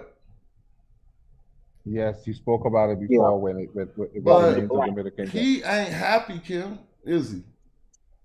Is he? Well, that's not a trick question. I really don't. He mentioned 3 of them though. He mentioned 3 of them. Smash. Huh? He mentioned 3 of them. He did mention 3 of them. And I think he said that they were brothers. But it wasn't him who had the brother named Red. That's Happy Kim. Yeah, Peppy didn't have that. Yeah, it was Happy. Not Neon. And what was it? It was 3 of them, right? It was 3 of them. But were they all brothers? Yeah. Oh well, maybe they got it right because he said Happy Jasher. But that's what he said. Who names? All right. He said that they were all 3 brothers, and they had common. Basically, he was saying that their names sounded alike, so he listed all 3 of them. It's in Blackman's book. It's the one that we read before, so it's not like we haven't read them. I'm just trying to remember. Wasn't it? What was it? 3 or 5 or 6 brothers? Because there's red brothers and there's black brothers.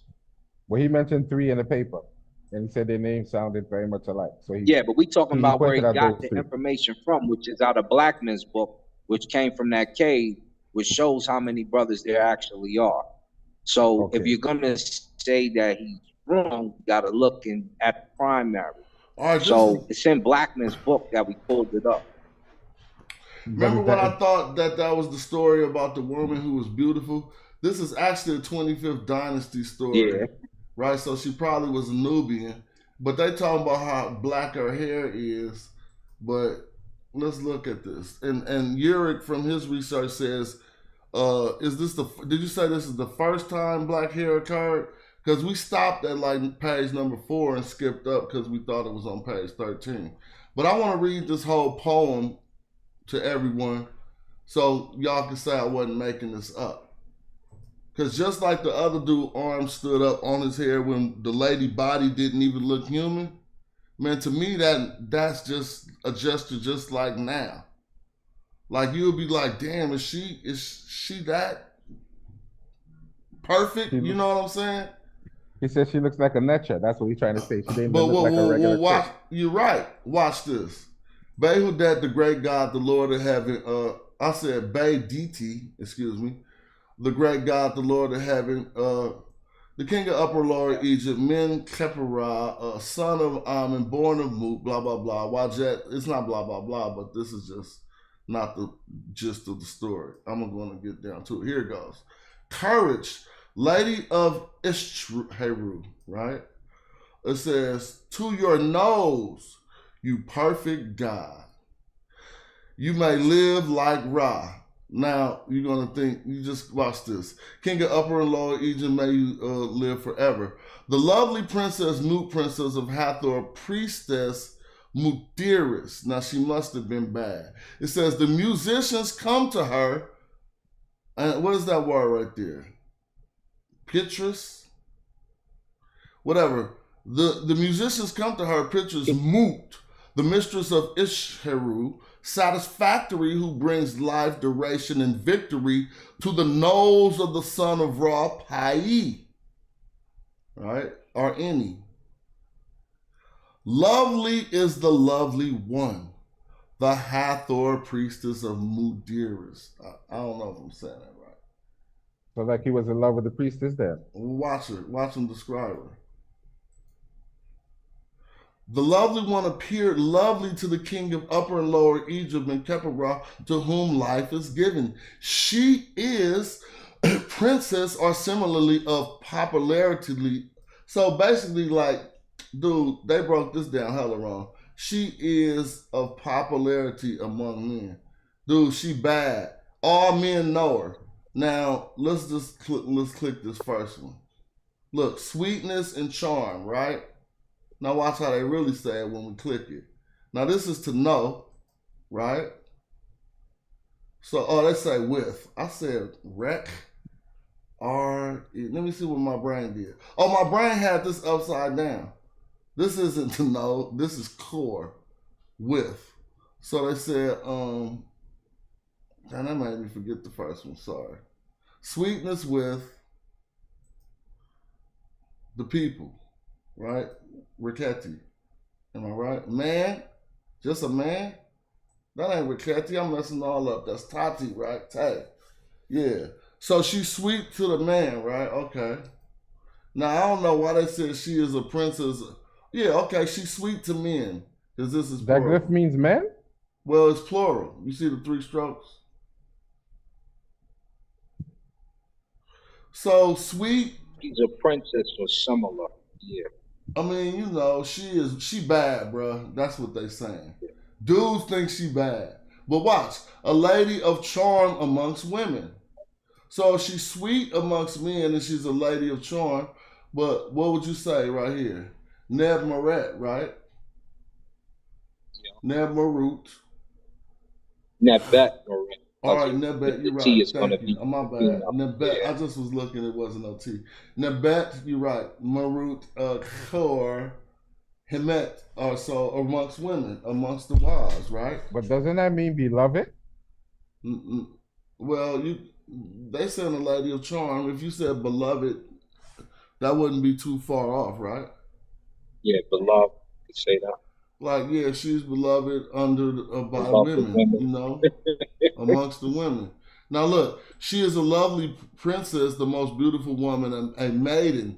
Now, this is your word, maiden, Reggie, that we tripped off a long time ago. The HWNT word, which actually I told y'all this is like a virgin, but y'all didn't want to deal with that. So what is this saying?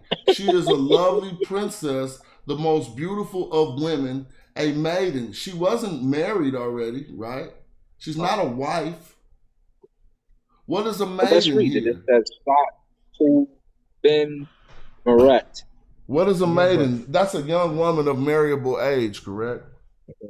But isn't there argument that the argument wasn't that virgin means she didn't have a child and not about sex? If I click this word, it will say virgin in there. Hold on.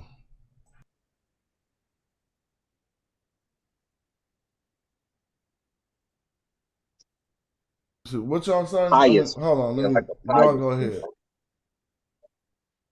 Like a pious female as opposed to virgin, if you didn't want to use the term virgin. But wasn't the argument that the word virgin in ancient Kemet meant she didn't have a child as opposed to? Well, what does it say here? It don't even say virgin. What does it say? Girl, maiden, girl. Okay, so let's just leave that out. Right? Yeah. But the most beautiful of women, a girl, that don't make sense. The most beautiful of women, a girl. Thank you. Unmarried woman. This means a virgin, dog. It does? Yes. Virgin. All right. All right, so maiden comes from the Greek word, from the German maiden, which actually does mean a virgin. That's what I keep saying. We don't say maiden. So what the people who say maiden meant when they said it?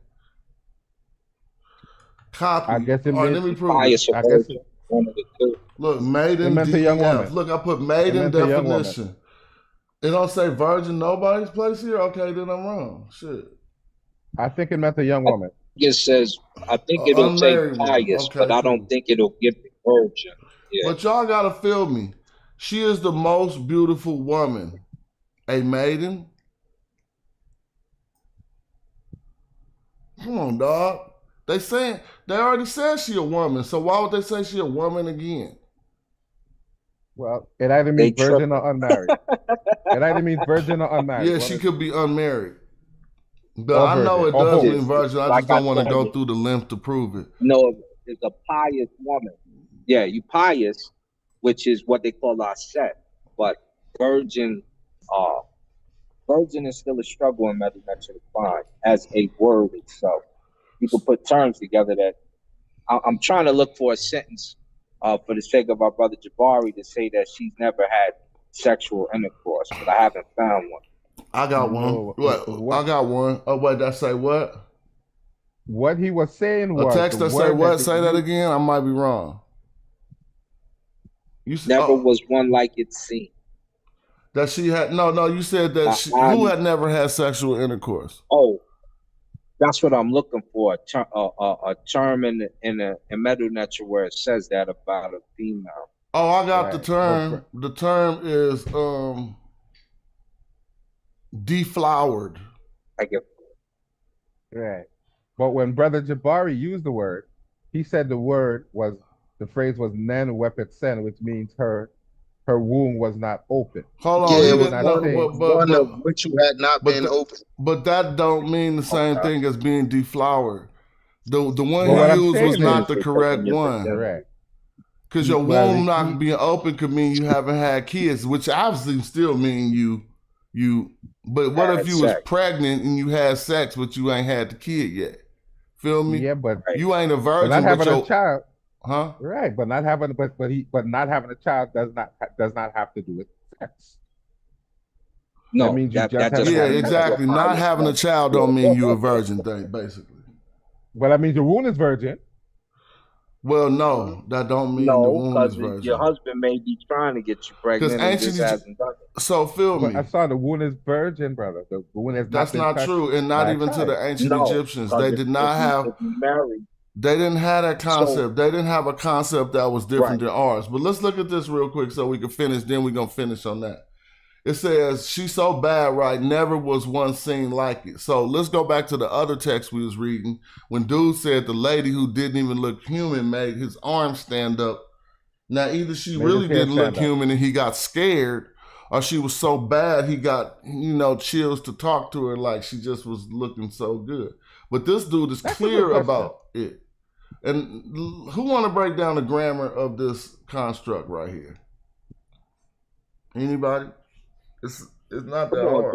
Nini patu ma Nini patu ma So what we doing? Break it down. What we doing? Grammarize. We starting with a statement with a negated. This sentence is negated. Yeah. So people see that because you got the Nini in the front with the two hands saying no.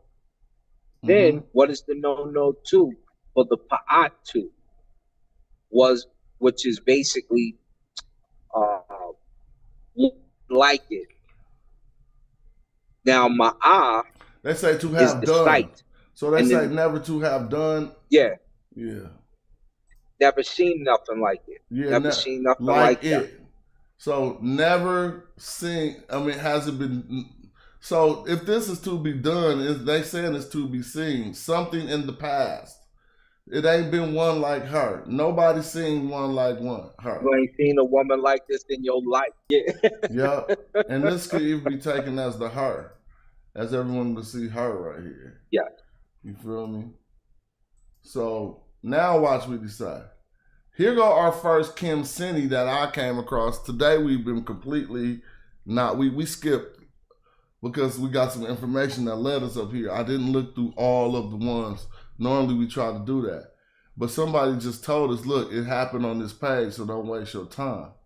So we came to this. This is the first time they use, well, I don't want to say that with no authority because it's not confirmed, but this is one of the times where they're using Kim for black hair, and they're talking about the beauty of the woman. Her hair is blacker than the blackness of the night, than the grapes of Egypt. Now here's something to note here, and Sandro should have noticed this too. When an ancient Egyptian wanted to compare black hair, you don't have to do all that speculating shit y'all be doing. You could just look at the primaries. When an ancient Egyptian wants to compare the blackness of hair, he don't use the goddamn soil. He don't. Plutarch might, but an ancient Egyptian used grapes. Right? It clearly said right here. And the night. He said the blackness of the night. And so now I gotta take y'all into the Medu-Neter because that's what happened. This is Keku, right? Come on, bro. Keku, right? Listen, let me tell you something. You are 100% correct that that's what the English says. But the level that we deal with, you should have just came over here and seen this superlative R, right? That's giving us the than, greater than, or darker than. This R right here, look, this ain't just, see, more than. I said superlative, I should have said comparative, right? And so we can't right just get caught. The problem we just did, I do it too. I read the English first and then go look at this and look. So think about when you do comparisons. If they didn't get the first metaphor, you go to another metaphor that is the same thing.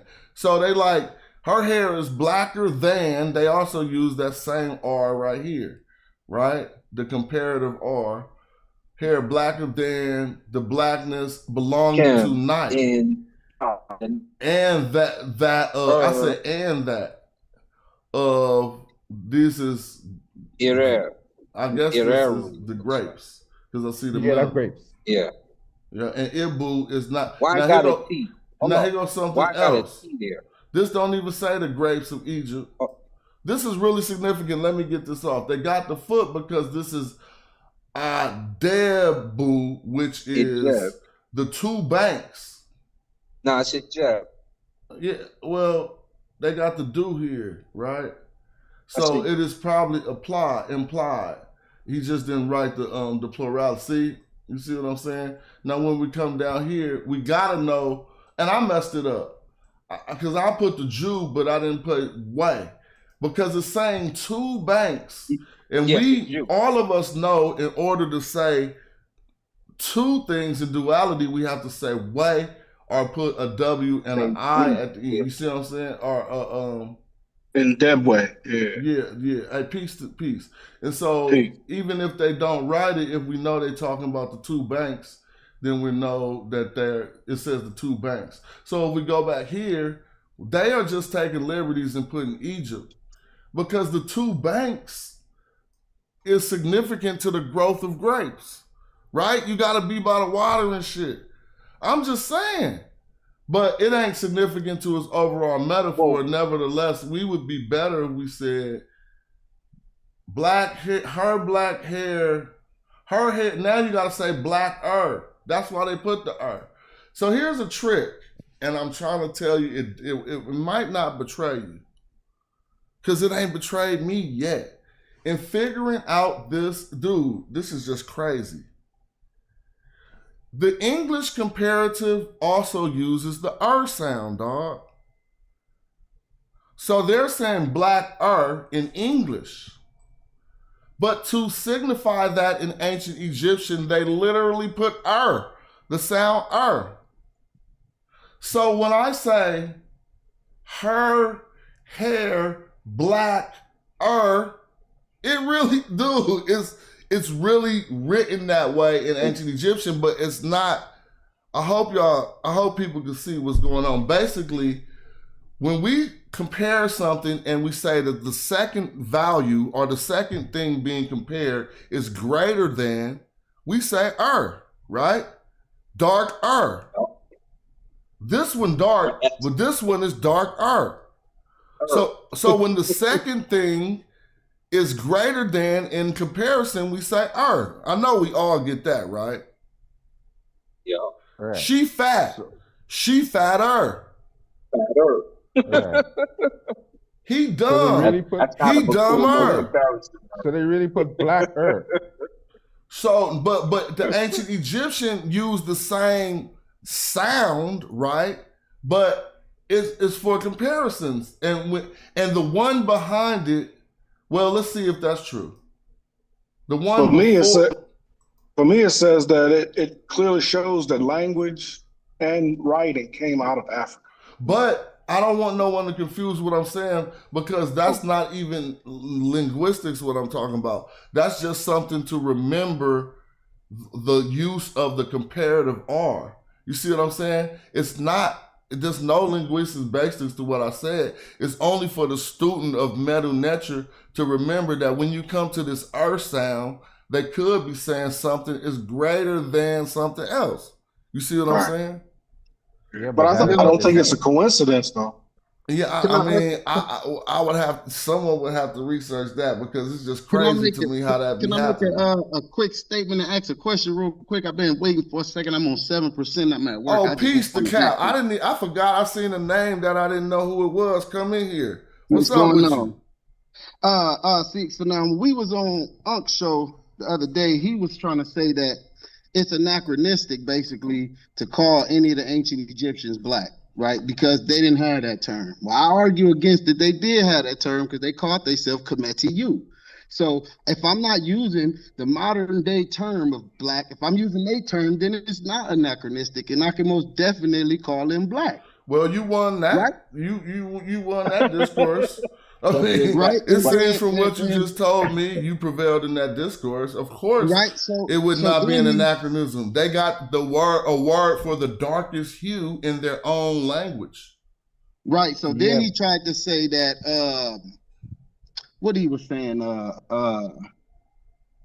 he basically was trying to say that Diop got debunked, right? When I can go and show you that they credited his work, although they called it a painstaking research contribution to African history. They also stated that they credited it, and a painstaking research only means that it went through the rigorous work. So, and that it was hard for them to hear it, and they didn't really want to believe it, but they credited his work. None of his work was discredited. They only was arguing the semantics that they didn't really want to hear him say black. Bro. When with my argument and his argument with Kemetu, there it is right there. He wasn't wrong, which is why they credited his work. They lost that argument about 4 years ago, and he didn't think you knew as much as you knew, so you knew too much, basically. Because everything that you just said debunked everything he said. And he expected you to believe that they debunked Diop or something? Yeah. Man. That's basically what he was trying to say. He was trying to say the people that made commentary debunked him by saying what they were saying about him using black. He lost that argument a long time ago, right? Right. It's kind of like he got knocked out by me by that argument. So now he's taking lesser fights and shit. Look, you know what I'm saying? Even if we do it like this right here, right? We know the first time you see the word Kim was in the 5th dynasty, right? And then you don't see Kim. Yeah, Kim. No. He was right, Joey. Don't mess him up. You don't see Kemet in the 5th dynasty by itself. KM, and the first time you see that is in the 5th dynasty. You don't see Kemet KM.T until the 12th dynasty, which is 450 or so years later. You're right, but let me let Joey get his bars off. So, because I might have erroneously corrected you, Joey. What did you just say? Kim and Kemet? I'm Joey. I'm talking about Joey. Go ahead. Kim and Kemet appear in the text. Oh, you might be right, but I thought you was referring to the top of them Kemet. Yeah. No, the word Kem and Kemet appear in the 5th dynasty. You are right. Text. I'm wrong. I thought you was talking about the top of them Kemet. Joey, you right. And brother, also, what's your name? Brother, you came in with some bars. Oh, Kim Nettie. What's your name? Kim Nettie. That's my brother. Kim Nettie. Are you in the I know Magi? I knew that name. Are you in the Magi back chat? Yeah. My phone finna die. Don't give me. I'm finna go right back to the job, and I'm gonna plug it up, and then I drop information in there. Well, I just wanted to make sure you had a good source for the information and where to discuss these topics. I got all that source stuff, primaries, everything. I got the four race scenes, everything, the 4 cows, everything. He dead with all that. Oh yeah. You can go on and knock that off. That's an easy work then. That's easy work. You feel me? He gonna just try to showboat, grandstand, and try to sound good, but that's easy work. If it's facts and knowledge and sources, you got everything you need. Yeah, I got all the primaries, all the texts and everything. But you didn't see, but Smash, you didn't see when me and Reggie were on one of his lives and he was trying to argue a determinative, saying that I was wrong, and I did not see what that so, but I witnessed some discourse about it in the back chat where people were talking to you. Yeah. What I did was I put a video up quoting Ankh Mira to explain what a determinative is. I went through Kemet and explained the best I could what the determinatives mean. And then I showed the actual text. I showed the primary. Then I went into the TLA and I read the primary text that was in question as a response.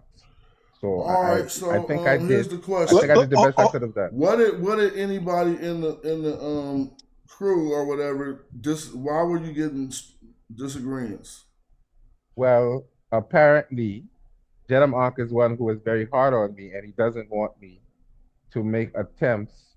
No, let me be honest. He asked me what a determinative was, and I didn't give the right answer. So he was correct in his chastisement because I didn't give a proper answer. So he didn't jump on me for no reason. But when I did the video, I read from Ankh Mira's grammar book. But I didn't give him the right answer when he asked me the question. So I'm not gonna jump on him and tell him he was wrong. He was correct. So he was concerned about it. But I did actually read Ankh Mira's book. I did give my idea of what a determinative was. So that's where the disagreement came in. And it was a proper disagreement too. Let me ask you a question real quick, Joey. What is a determinative? Well, if you ask me offhand, I'm probably going to give you the wrong answer. Category. But hold on, let him answer. A determinative is basically something that you add to a root word like can, so you can distinguish what they're talking about. That may be not that's probably not the book definition. That's true. That's probably not the book definition, but that's not what I said. I used the word suffix, and I got in trouble for using the word suffix. Oh yeah. I got chastised for using the word suffix. Oh yeah, that's the incorrect answer. Because it's not a suffix. All right, but I got one for you though. Now the brother said that, and I'm not saying that Ankh was any way correct, but did they have we come to the conclusion that Kemetu, because at the time in reading that argument at UNESCO, it seemed as if what's his name? Can't think of the most esteemed. Yeah, Shonaran said that Kemetu does not mean, because I think Diop was saying Kemetu meant black men. Well, I'll let you finish. Go ahead. Black men, and I'm not so sure that we have clarified that yet.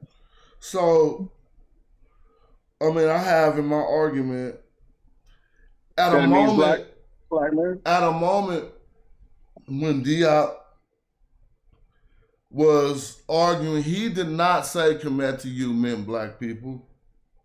Let's be clear. I think he said it meant black men, right? No. If I can recall correctly, he said something like those who belong to the black country. Right? Kemetu. He said Kemet, KMT, meant black people. Kemet, Negroes, black people. Yeah, but Smash, there's a nuance to that black people term.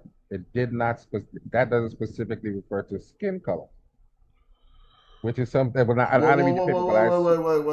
Who said that? No, I'm just saying there's a nuance to that so people could know when that Kemet does not include skin color, it is a black world view. So I'm just saying that so for people You who said want to make the when argument. Kemet does not include skin color. No, I'm saying in that instance when you're using that word Kemet, and it says black people is not specifically referring to skin color in Prove that it. I don't context because understand. Where is that coming from? well, the toponym Kemet doesn't have a hair determinative in it, so it's not. It does not referring have to. It does skin. not require. You got to do more research. When you take a adjective in the ancient Egyptian language and you nominalize it, you use it as a noun. You don't need the determinative. This is what research shows, and all across all categories. This is even in Sandro Capo-Cicci's article, that if you take an adjective that has a determinative and you use it for a noun, you no longer need to amend the determinative to it. But in my research, I've been found Kemet with the hieroglyph. Right, but what I'm saying to you is, when they are saying black people, it does not specifically mean color. It's a whole nother view outside of. Well, that's what I'm trying to ask you. What is that other view? The other view is that it is a sacred, that black is sacred. And we know it's sacred because they describe plenty of sacred things there. And when you die, they color you more black. Black is not sacred. Depending. That's all pseudo shit. Black ain't sacred. I wrote the book on it, so I'm willing to challenge your stance. Okay. My book is called Black Like Osiris. Okay. In my research, I found that black ain't sacred. Okay. Well, Brother Reggie wrote a paper on it, and his view is that there is a sacredness to the word black. No, Brother Reggie wrote a paper on cattle. And he was talking about how black cattle are sacred. A black snake was trying to kill Osiris the whole time. And his name was "Oh, you black face one." Right. But in the paper it also talks about. Wait. We can't run past that because we just want to ramble and talk real quick. You said black was sacred. I said black ain't sacred because there's a black snake called the black face one, right? And I don't know if this is the apple snake, but he tries to kill Pepe in the afterlife and all of these people. So let's talk about black being sacred real quick. Certain black things are sacred. Well, go ahead. Well, that's fine to say. But just saying that black is sacred, let people say the soil is sacred because it's black. See? Okay. Okay, brother. Let me amend my statement to say that that black is used to describe sacred things. Let's just say that. I wouldn't even say that, but whatever. I would say a lot of sacred things are black, but I wouldn't just say that they're using the black to say it's sacred because we can find that's more. See, what you may be applying to is a theory that's been put out by Egyptologists called Osirian tradition. But there's not one thing, right, that espouses. All right, well, let me take that back. You can find over 3,000 people who called themselves Osiris when they became a deceased person, but not all of them took on the black effigy in their vignettes and all that type of shit. Only certain particular people did that for whatever the particular reason was. And I'll end by saying, to say Amos Nefertari was black because she's sacred. And then Amenhotep I, who had a bigger cult than hers that lasted longer and they were seen as, synonymous cults, he wasn't black in none of his shit. So is he not sacred? Now, let me say something. Black is not just dark, blackity black. Red is black too. Right? So in this particular case, we're talking about blackity black. It's considered sacred. That's what I mean. Because both of them were black. Both of them are black. Both of them are black. So when I'm making a distinction that because he was lighter, he wasn't black. That's not true. He was still black. I'm not disagreeing with that. but it's this word sacred. You feel what I'm saying? Okay. And to say black is sacred, I just gotta disagree with that. I mean, All right, that's not a complete. It's not telling people. That's just saying some shit. Anything black is sacred. Okay, so let me rephrase it then. Anything that you see referred to as camp is sacred. Is that fair? No, that's not fair. No, they just had. But why is that not fair, things, Smash? Why is that not fair? Because they had a black jar, dog. They talked about a black jar that you would just pour juice in and shit. I wouldn't think that was sacred. So how was the jar black? I know it was Kemba. I didn't know it had. No, it's because they used a particular stone, right? Okay, well, I just know when they say Kem, they say a jar. They don't. I've never heard it translated as a black jar. Wait, I'm sorry, I lost. What you say? When you see the word Kem translated as jar, they don't. I've never seen them say that the jar itself is black. If you seen Kim translated, real quick, if you seen Kim translated as jar without the word for jar in front of it, that's a very rare phenomenon. No. Huh? It has Kim and then it has a jar after. So they're saying that just means jar. No, but it would have. You talking about a determinative of a jar? Yes. Well, I don't think you describing that right. Normally they would say, if we look up jars, they say the word for the jar. You saying you seen a Kim with just a jar behind it? You made that up. No. I didn't make that up. I can bet. What's your Cash App? That if for $500, I don't have a Cash App. No, so for $100, you can't show us that right now. With just a jar behind it? For $100, tell me your Cash App. I don't have my Cash App. Whatever. Forget the means of payment. Show us now for 100 bones a Kim with a jar behind it. Give me a second. You can continue talking. Now, if I'm wrong, I'm wrong. No, I'm not making a bet. Right, no, don't worry about being wrong. If you're right, to me, brother. You get 100 bones. Why are you tripping on being wrong? I just say you got to pay me 100 bones if you're wrong. I don't have 100 bones to pay you. That's why I'm not going to make that bet. I'm being honest with you, bro. I don't got it to pay you, but I know that you ain't going to show me that. Listen, bro. I'm just at this table knowing that you can't show that right there. You know, now. Not without a word there. You want me to tell you why you can't show that, blood? Because you supposed to be reading this shit. You got the grammar wrong. If the jar was black, it would be in front of the Kim. Bro, I'm sure I've seen that before. I know I ain't tripping. You didn't listen to nothing I just said, huh? You said if So let's just slow down because it's seeming heated because of the way my voice sounds. You know where an adjective goes and you know where a noun goes. In ancient Egyptian, is the jar the adjective or the noun? I guess the jar is the noun. So where does the adjective go to modify the noun, before or after it? Well, before. No, the adjective in ancient Egyptian goes after the noun to modify it. But since you think it goes before, you think you got a source of a Kim with a jar after it. Even if you do got one, that jar is part of the next word because the modifier goes after the noun, not before. Okay. And you know I don't mind being wrong, right? There's nothing wrong with being wrong, you know. Man, you don't. No. He trying to give you some money.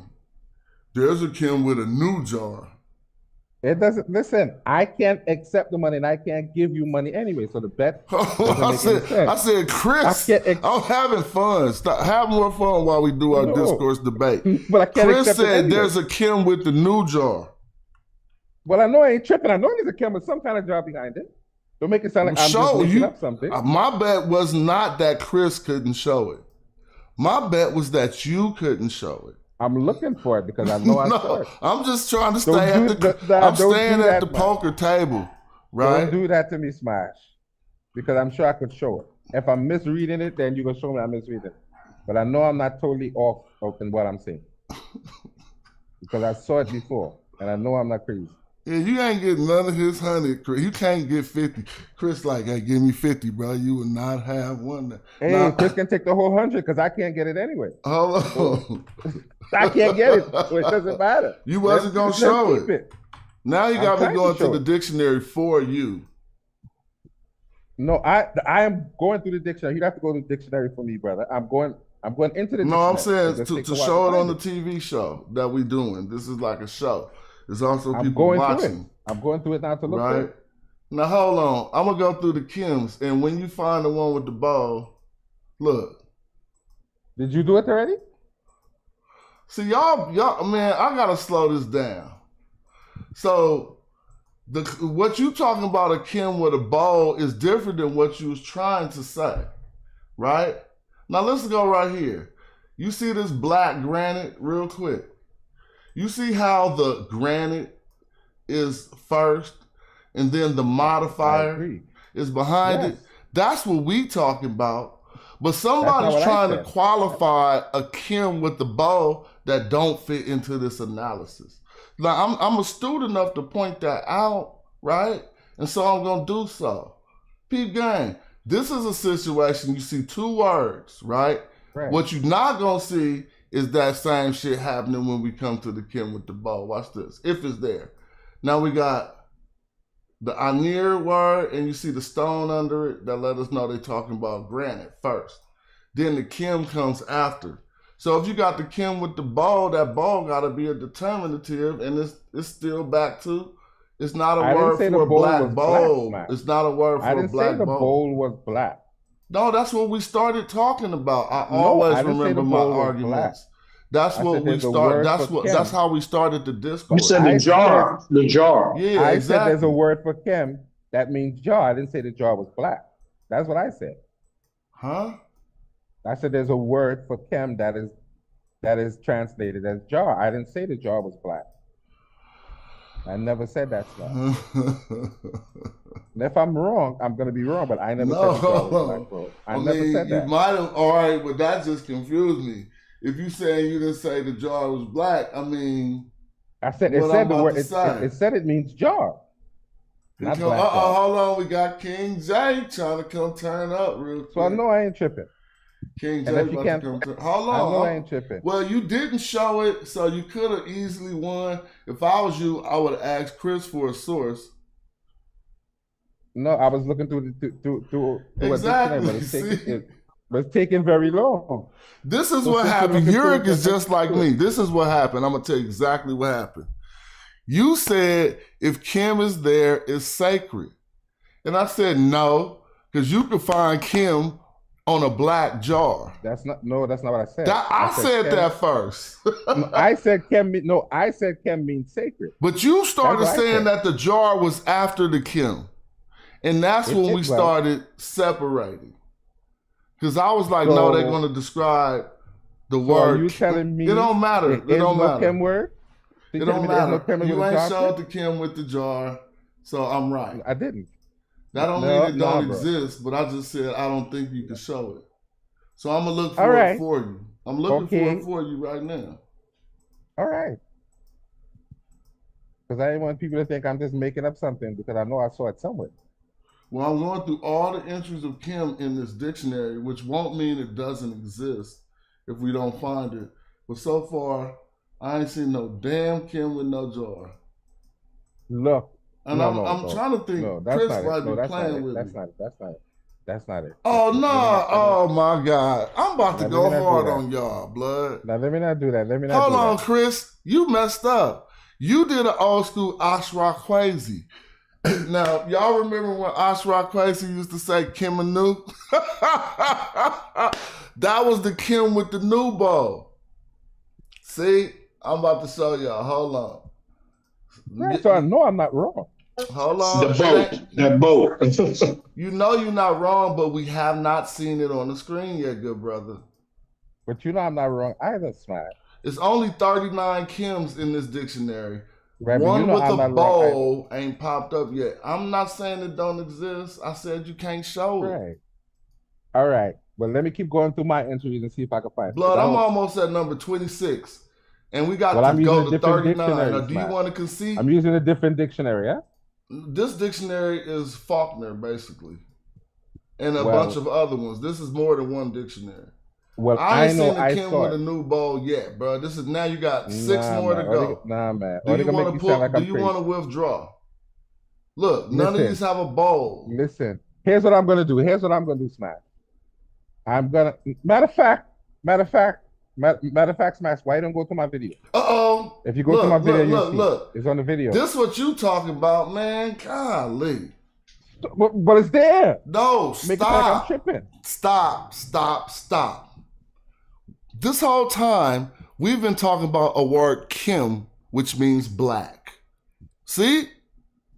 This word is Kemet, a derivative, and I would still think that this jar is black. But we was talking about the blackness of hair and all of these things analyzing black. You said you seen a Kim with the new ball. No, and Chris, you messed up too. I knew both of y'all. This is the word I'm talking up. about. No, this is the word I'm talking about right here. That is it. So it exists. This is not what you're talking about? No, that is what I'm talking about. So yeah, this is not a Kim with the. Let's all look. Is this a Kim? That's not a bowl? Is this a bruh? Read the transliteration. Tell me what it says. It's a large granite jar. No, that's not the transliteration. That's the definition. It says Kemet. Yeah, Kemet, not Kim. Okay. Okay, bro. See, you confused it. Maybe on purpose because we wasn't talking about the nation of Egypt. We was talking about the use of the term black. Okay, my bad. I was wrong. It's Kemet and not Kem. So I was wrong. I'm gonna stand down on that one, and I'm gonna take my slap across my face because technically I was wrong. Well, you don't deserve all of that. But here's the thing. No, but I was wrong. All right. Well, let's talk about where you're right. If you wanted to make your hypothesis work, right, you have to investigate that. Wouldn't you ask me that, is this a feminized form of the same word? But aren't they all feminized? No, I would ask you, why would this be feminized? There's no T, there's no period in between this T right here. So this is just a thing called Kemet, which was a large. Oh, granted, bro. Come on. I told you it was black. Y'all got to stop playing with me. But listen, you notice from this time I started granted, I didn't make an argument that the bowl was not black, huh? Or the pot was not black. But real quick, thank you, Dahudi, for the contribution. And Chris, you did leave out the T, which was, I didn't think nobody at your level would leave that T out. All right, man. Because this ain't a Kim with no bowl, bro. Okay. Okay. Pardon me. It's a Kim with a jar, and the jar is black. It's a Kemet. It's a Kemet. Right.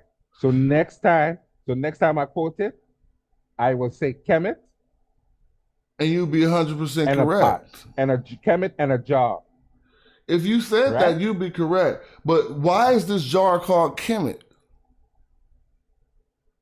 Because it's granite. Because it's black. Right, but listen, I didn't say, I don't think I specifically said it has nothing to do with being black. I don't think I said that. No, you said the jar was, you didn't say the jar was black. No, I didn't. I said it was Kemp, which I meant Kemp. Yeah, you're right. So I didn't say it was or wasn't black. So this is good. To the color. But the reason why we had to establish that, because of a point we was at the argument a long time ago that I'm trying to recall. We wouldn't have went off on that tangent for no reason. It had to be established that it wasn't a Kim with a new behind it at the point of the argument that we was at that time. I think we was talking. You did say that the bowl would have been black, which is true. Yeah, I did say the bowl would be black. You did say that. So that's why they're saying that this wall is black, but whatever. Okay. Let me get out of here because I have a meeting to go to, right? So I'll talk to you later. Thanks for tapping in. I need to eat, man, too, but I'm about to order some food, I guess. Shazman, y'all, who's still here? Am I by myself? Yeah, what's up? Oh, I was seeing was somebody still here. We in the building. I forgot why we went to that length to see was there a Kevin with a new. I would like to continue from that point. Oh, because Joey went back to, or the question was when the first time, and the brother who was his name? Started with a T. His screen name was T. Towson. He came in. He was talking about Kem and Kemet. The first time that they were the fifth dynasty, and then Joey came in because we know Kem with the cow or with the black cow or the black bull, and then Joey came in and said he saw it with a jar. Where Eddie K at? Eddie here? Eddie Yeah, I'm right here, man. You know I'm right here. Oh, what you about to beat me up about right now? No, I wanted to kind of be on a point, kind of ask a question, but add something to the conversation as well, possibly. What's up? You go ahead. So in regards to so it's kind of like in regards to like the pronunciation, right? So like in saying Kim, the hard H sound, right? Is so for instance, right? The glyph. All right, I'm gonna go to the one you talking about. Now notice here when I go to it, I think I'm typing XM. Yeah, we're gonna get to the one. It could be an H. We actually talked about it last time when we pulled it up, and you asked me what was that sign that I didn't recognize. There, go right there. Yeah, that's that sign right there. So I went and I did look it up and I researched a little bit about it. So I did have a little bit more information. You talking about this one? That one. Okay, yeah, that tell one. me something about it. And its usage. So that sound is pronounced as the Kim, even with the H. So that is. That's you talking about the one I highlight right here? Yeah. The shrug shoulders. Somebody else can tell you. I'm not going to tell you. Let's let Patah. I'm gonna mute out. Patah, help him out some, because he gonna think I got something against him. You feel me? So help him out, Patah. I just want anything I'm showing, bro. TLA. I was just all in the TLA. Okay, well, slow down before you hurt yourself. But check this out. That H with the little like half moon underneath of it is really, it's not the K, but it's pronounced. From the it sounded like you started coming in with like some Asar information with the R's and the H's and the M's and the D's. But anyway, that's that, I don't know what the gluteral, whatever, behind it, back in the throat with the M. But the symbol that Smash has highlighted or highlighted, that's not the Kim sound. That what he has highlighted, what is the Kim sound or the Kim sound? What's the placenta? Yeah, that's the M. Right. I spoke a little. What he has highlighted that you said, hold on. What he has highlighted that you said you did research on is still the negation, and it's pronounced ni. And it's a form of negation, so it's saying not known. So that Kem means to know, but you put that negation with the shrug shoulders like is to not know. So that's the end of negation. And that's fine. So, but going back to that placenta sign. But you understand that though? Yeah, that's fine. That's fine. So but you got that from now on, right? Got that from now on. I said several times. I misspoke. Yeah, but don't breeze by it because you just started by messing that up a little bit. That's why I asked him to help you. Yeah, I was excited. You know what I'm saying? I was a little too excited to share the information. But as far as that placenta sign with the Kim, right? So when I'm looking up.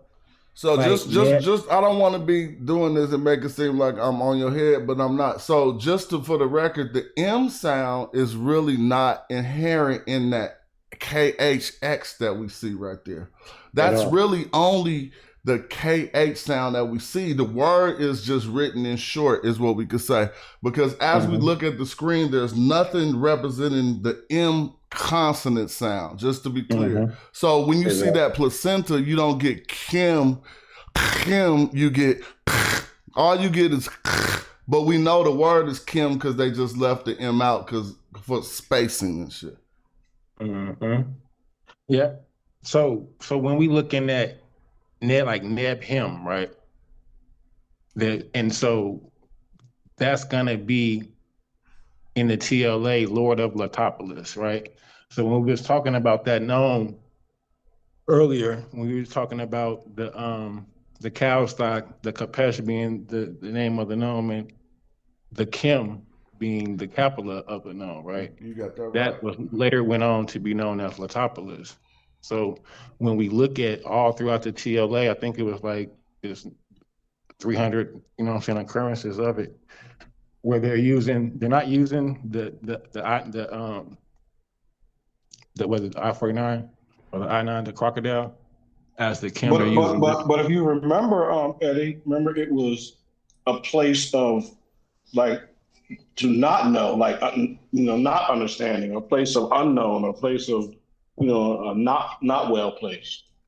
Yeah, I'm not talking about this ignorant place. No, I'm not talking about this word. I'm talking about that place that had in the Latopolis, Delta. Yeah, that was a second. It was a second. Go ahead. Yeah, the second.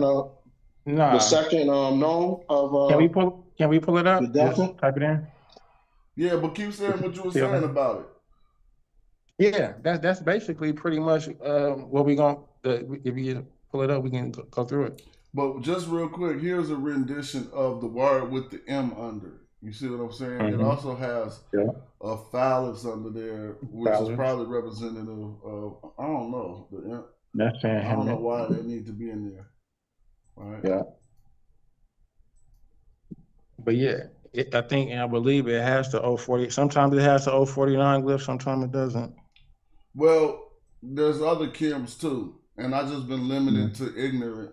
But here is to demolish. None of the Kims gonna be good. None of the Kims are going to be good, is what you're going to see. We went over this. So the first one is to exclude. So either they was excluding them fools, right, in Latopolis, or another Kim is to demolish, to harm. So either they was demolishing that area, you know what I'm saying, harming or excluding it or attacking it. Look, this is the definitions of Kim. Here's another one, to harm someone, and they got the wall there. We can continue. They're gonna, when you got this with this Kim, is gonna be all negative. Watch. To extinguish an ignorant man. What is an ignorant man? Kim. You feel me? And so if we keep going, I don't see one that would be synonymous with Black Egypt. Ignoramus is a Kim, it still got to be the cat. You know what I'm saying? That back throat. To demolish, to break. Wow. But this ain't what I'm typing in, Smash. I'm typing in Latopolis when I'm in the TLA. I type that, you know what I'm saying? Like I went through a lot of stuff. So you type in Latopolis, let's do that. But what does Latopolis mean? That's a Greek word. Kim or Kim. No, it don't mean that. It signifies the same location, but it doesn't mean ignorance of, do it? That's what I'm saying. So this is how people mess up. Just like the Greek name Heliopolis make people think the people of the sun got something to do with that. But the ancient Egyptians wasn't saying Heliopolis. They called the location On, which had nothing to do with the sun. The sun is Ra. So they wouldn't have seen themselves the same way as others seen them. You see what I'm saying? But so are we identifying the same location? It's the same location, right? Correct. They're saying Kim, and is the capital of the second nome. It's still you still not acknowledging that they're saying a different word. I don't know why you're doing that. And let me say this though. Check this out. Kim and Kim are two different words, bro. Come on, bro. We said that. But it's the same location, though. That's what I'm saying. Why do you keep saying it's the same location? Right. You keep saying it's the same as what? So as far as what would be considered Kim, it would be the largest deposits. That area in particular, we would find the largest. Now you rolling out. You just trying. Why would it not be? Because we're looking at the branch, the end of the branch that now is dumping out. That's going to be the largest deposits of the black soil. No, actually, the finish. That's not how that works. Nah. There's an area of Egypt that's allowed to carve out a floodplain because of the sulfur substrate, right? And so they taking advantage of not the delta. You're not growing in the delta. The delta always wet. I mean, unless it go dry because of some outpour that's not coming from south, but no, it's marshy. Exactly. It was always called the marshlands. The area of agriculture would just be along the Nile, where the floodplain allowed water to go in the areas where it wasn't always wet. It actually will be called like the terra seed, right? That's going to be the land, the plain where the terra, after like the Nile comes. Terra is just for land. It just means right. land. Exactly. Modern word. That's going to be the land that they're going to be able to. Oh man. Yeah. Well, look, Eddie. Just like you went out, try to go out that far. What about the fact that Africans didn't really? Well, I'm gonna say Africans, but the Southern people didn't really speak like that. That hakana, that hamana. Didn't mean that was what? them people. I probably would disagree because I would say most of the per ounce work, the House of Life, was in the South. Oh, Chris said a Kim could be a shrine, right? That's something to look into. Show that, yeah. Show and prove that. But he just looked up Letopolis and it means city of lions. So can you tell me how you coming to your conclusion? Because that's not what it said when I pulled it up on the TLA. Oh, so you pulled up Letopolis in the TLA. All right. Come on. Yeah. What did it say? So I think we have. If you wanted those sources that I had from earlier, I just dropped them all in the bag. Appreciate you. Yeah, I ain't telling you nothing wrong. No, we about to look it up, bro, to see where you're making your mistake. It's all good. I ain't telling you nothing wrong. Bro, I mean, we know what your overall premise is you're trying to make that place be Kemet. So you can't get outside of that. One area is But we don't forget that as we have this discourse. So if it's not no point in time where you're not trying to make that be Kemet, so you're already wrong. You already understand my overall premise there for sure. Well, we about to look at Letopolis in English. Let me see. Yeah, for sure. Letop what? Yeah, that's it. O-U-S? What? L-I-S. L-I-S. Oh, I'm tripping. Yeah. Letopolis. Well, they gonna fix it. Because they acting like that ain't right. But Letopolis, yeah. Let me see. That's Greek anyway. So they're going to nab him. All right, so let's go. I put in Letopolis, right? And you said this is the what? That's the nab him. That's fine. What is nab him? Him. We still doing. We ain't doing nothing different. Lord of Letopolis. Also, because. Oh well, I think the mistake you're making. You see what I'm saying, man? Lord ignorant. That's Lord ignorant. So check this out. Letopolis is him, Kim. So they're telling you a place name. That's what I think. That's the problem. Letopolis is not defined. This says Kim is the place name of Letopolis in the Delta, right? They're not saying Letopolis means they're not saying the definition of Letopolis is Kim. No, it's not. You're right. Exactly. They're not saying that. They saying this is the place name in a different language.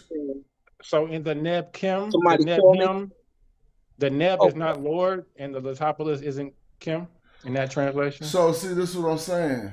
They just telling you the name of a place in a language you understand. They're not telling you the definition of this word. That's all I don't know how else to say it. And the Greeks gave it that name. Yeah. So they are accurate in saying the Lord. All right, like damn. Let's go to the sentences. This is accurate. Yes, Neb Kent would mean the Lord of Letopolis, but Letopolis is the same place as Kim, but Letopolis means place, city of lions. And Kim means ignorant, something about or not knowing, or it could mean a shrine, but it don't mean lions. But with the 049 determinative at the end of it, would not mean it's a geographical location? Yeah, we know it Or is. That's all we've been entertaining it as, a geographical location. For sure. But yeah, that's all I was talking about, for real. I just, inhabitant of. But this ain't Kemet though, bro. No. It's there it go with a female. And there's no K. And then there's no K. It's an H. Let's go to the occurrences, the sentences. Right here? Yep. Well, this is not gonna make you happy. That's gonna kill you. Yeah. We gotta translate the. Huh? Okay, there so what you want to do? We gotta translate the page. Back to this again. I mean, he just wanted to get on it. We looking at him. We just trying. He did his research. He came back with, So what you want us to see here? We just going through them. Cause some of these are later on, so they're gonna be like erratic. Right, anachronisms. But you just gotta understand that when this says the topless, the ancient Egyptians wasn't saying that. They were saying Kim, and those two words got two different meanings, but they indicate the same area. Same place. Okay. And this Kim has nothing to do with the word Kemet. Right. Because I'm definitely associating them to because of the location. Two different spellings. Two different words, bro. Why you won't ever? But we would pronounce them like they wouldn't like you. We're pronouncing them like that, but really they weren't pronounced. Yeah. Because we use Egyptology speak. Exactly. Really, that one you looking at is pronounced "fam," or really.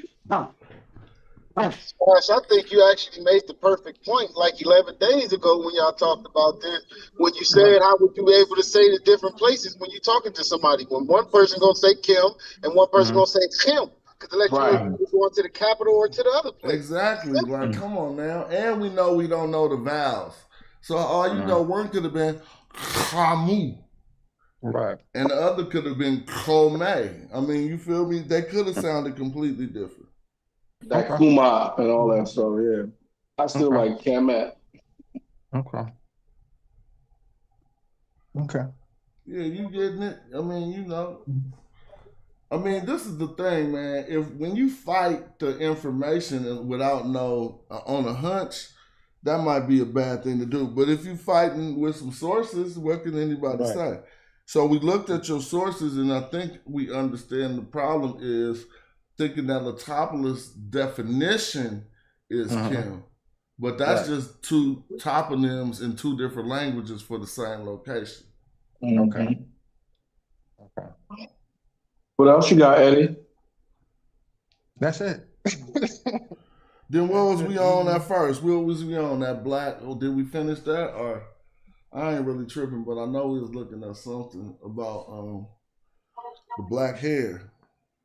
Black, the word. Somebody had pointed out something about that comparison that they didn't say Kemet in that, and they did. I wonder why would a person who really lived there and thought all this about the black soil make a metaphor, and he ain't even talking about the black soil. He talking about the black grapes. And when they talk about the soil, we know they never deified the soil. They don't got no temples. They don't got none of that when it comes to the soil. It's not in the Shenu, or none of that. When they talk about the soil. And the funniest part about all of our misunderstanding of these areas and lands is nobody got buried in the black soil. Right. Everybody went to the red land to go get buried. In the west. Yeah, because that's the death. Where the sun set. You become an imperishable star. You become a white star. But a star, the perfect black or the great black, he's the one who found the grape and made wine. And they were big on that. So, but we also know they didn't deify the soil because they deified the flood that brought the soil, but not the soil itself. Now the flood, the water got deified. That got put in Shenu, but not the actual soil that it brought. The water did. You're right, and the water got it had a deity and a nature, and they all thought the life-giving properties Plutarch said they thought the life-giving properties came from moisture. And just, I'm not going off what he said. If you examine that he said that and look at what they be saying, it seems like he kind of knew what he was talking about. Because they always talk about happy, bring us life. Happy, bring us life. I mean, you can even go further in the Firmicus when you get into Christianity, and they'll tell you that the Egyptian and the Asian water practices for purity are copied. And that's what it's about. It's about the purity and the water bringing life. And it always has enquete there. The Firmicus builds on that. Oh, my package arrived. Hold on. Oh, what he get? What you got? Now, watch this. Watch this. I wanted to drop something about, you know, how they're always talking about, well, it was black. That's all it was black people around. Why would they signify themselves as Kemet, meaning black people? The Sudanese were black. The Nubians were, you know, quote unquote, were black. My thing not is, all the Libyans were. But check this out. My thing is, the Sudanese weren't going through what the people of Kemet were going through, as far as the invasion and the dealing with, you know, they were Sudanese were in a different location. They didn't have to deal with that. The Nubians were further south. They didn't have to deal with that. So there you go. You know, that you juxtapose. That's a different. You know, these people were going through something different from them. You can't just say, well, those of the south and to the southwest weren't. You know, they were black. So what? They wasn't going through, you know, this invasion of light-skinned people that was, you know, dealing with them like that. Because Arabs would start to come over often. And remember, they marked the 4 races of men. So even, I'm going to tell you this, the statement is kind of dumb when people say this stuff. They say, oh, well, there were black people all around them. But obviously not, because on the wall, they showing you the different people that they taught. They call the Greek children, the Amu, the Asiatic is over there. You see the Asian faces who they made do the dog walk over the attack, all of that. So you see all types of cultures. In my personal opinion, I think they was the first people to have a concept for races when they did that. If you ask me. Well, it's some of the precursors to race, but they really was just talking about direction. The people they encountered from different directions. They put a color to everybody so they knew exactly who they was talking about. So you can, people, I don't know why they make that argument to say they didn't call themselves black when the name is the Black Nation, and then they doubled down and called themselves Kemet you. I don't even know what the argument is. Well, people going to argue that they weren't the black people on that, the darkest people on that attestation. But we understand, then we know that's just an idiot argument, because we know when they say the black people, they wasn't necessarily calling themselves the blackest. Yeah, I know, and exactly that cat. And so I don't know why they would even argue that either, because we know the blackest people would have been the Nubians, and we ain't talking about the Nubians or so-called Nubians when we talking about this. And another point to that, right? They say that when you talk about the people where they say they hated the Nubians, that's an outright lie, because the people that they talked the worst about, or the people that they spoke the most about, let me not say the worst about, but the most about, was the Asiatic people. And then they talked the worst about the Libyans, because they talked about them because they said they was unclean, uncircumcised, they was not of Ma'at and things like that. But then when you get to the Asiatic, they hated on them because they was an actual enemy that could oppose them on the throne and take over, that had already had done it. So that's the difference. They talked about the Asiatic way more than they talked about anybody else. If you want to say who they hated, you would definitely have to say they hated them. Yeah, and your early Asiatic or Chimu or Libyan, they're mostly Nahesi, from what we read when they went to go get help, so that they could get rid of the Asiatic dweller that was in their land. They went mostly over there, so it's a toss-up. It's kind of crazy as to the who, how, and what in certain circumstances. I put it like this: anybody who opposed or did opposite to the will of the Nasut, they would be considered non-bows. You know what I'm saying?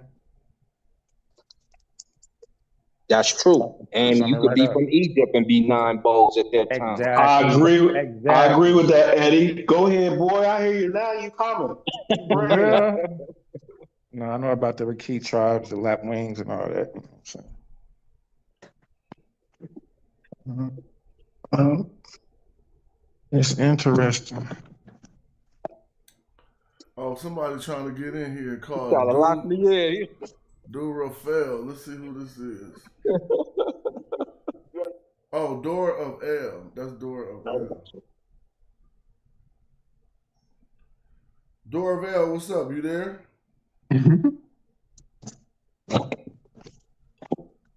Door of L, you ain't there yet?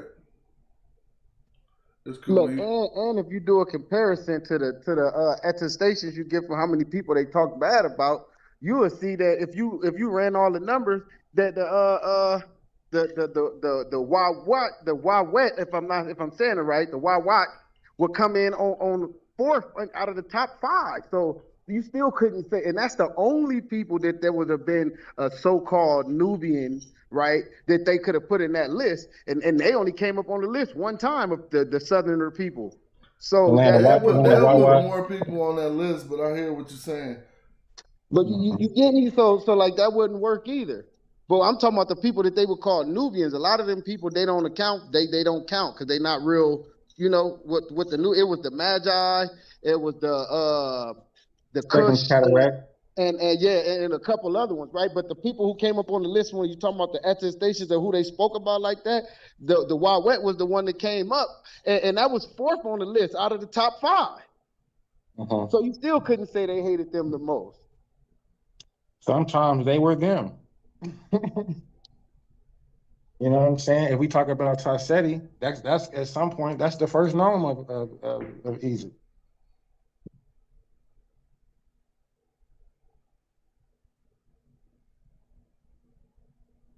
I'm looking to see what I'm about to DoorDash, man. Damn. Keep going. I'm listening. I'm hungry though. What y'all got in Cali? We ain't, I mean Illinois, we ain't really got too much. You said Illinois? I'm in Cali. Yeah. Man, I'm in this area of Cali that don't really got everything I want though. I be wanting some barbecue. Oh, you know what? You know what I like? Them big ass beef ribs, bro. And that ain't no place around. Like they call them, what they call them, brontosaur ribs or some shit. I like them junk. So I just had some. That's crazy. Who just had that? Right now, I just finished. Oh my God, I'm over here mad at you. Flintstones. Hey, you in Texas? Nah, you on the East Coast. I'm on the East Coast. Hey, check this out. One of my last times going through Texas, bro. Well, it wasn't my last time because that's when my daughter was playing AAU. But before that, we was driving through Texas. We stopped at this little spot, bro, and they were selling beef ribs. So I was happy, like, cool, let me give me some beef ribs. Bro, when I stepped to the counter, ordered one beef rib, y'all wouldn't even know. They wanted like damn near $30 for one rib, dude. And I was like, what? I'm from California. So I was like, what the hell going on? I'm like, y'all on some bullshit. Like, I'm just like, who the hell charged 30? Man, I paid for it, though. I'm not that type of complainer. Like, I ain't gonna complain. I'm just, like, I'm talking to the lady, like, this must be a real. Oh, she started laughing at me. Bro, when they went to the back and came with that motherfucking rib, dude, it was like a whole steak.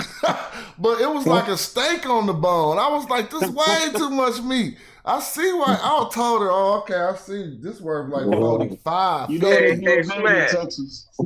Hey, Smash. What up? I think I see where the gentleman was getting a part of his information from. If you type in Latopolis and WikiWand, and it shows exactly what he was saying and the glyphs and everything. I put it in my in one of the texts that I put it in the chats. I put it in the chat. I copied it and put it in the chat. Dorel. Latopolis and Wiki, huh? That's what you're doing, Eddie? WikiWand and WikiWand. Oh, WikiWand. What's that? Okay. Wikipedia, that's what he call it. WAND? He call it WikiWand. No, hold on. Are you calling it that, or that's what you want me to type? Wiki, WAND. That's what they call it. WikiWand. Oh, okay. So it's Wiki. Yeah, it's Wiki. Yeah. All right. Let me see. Now, what? All right. The Egyptian name Kim was. It's even telling you right here though. The modern side. Right.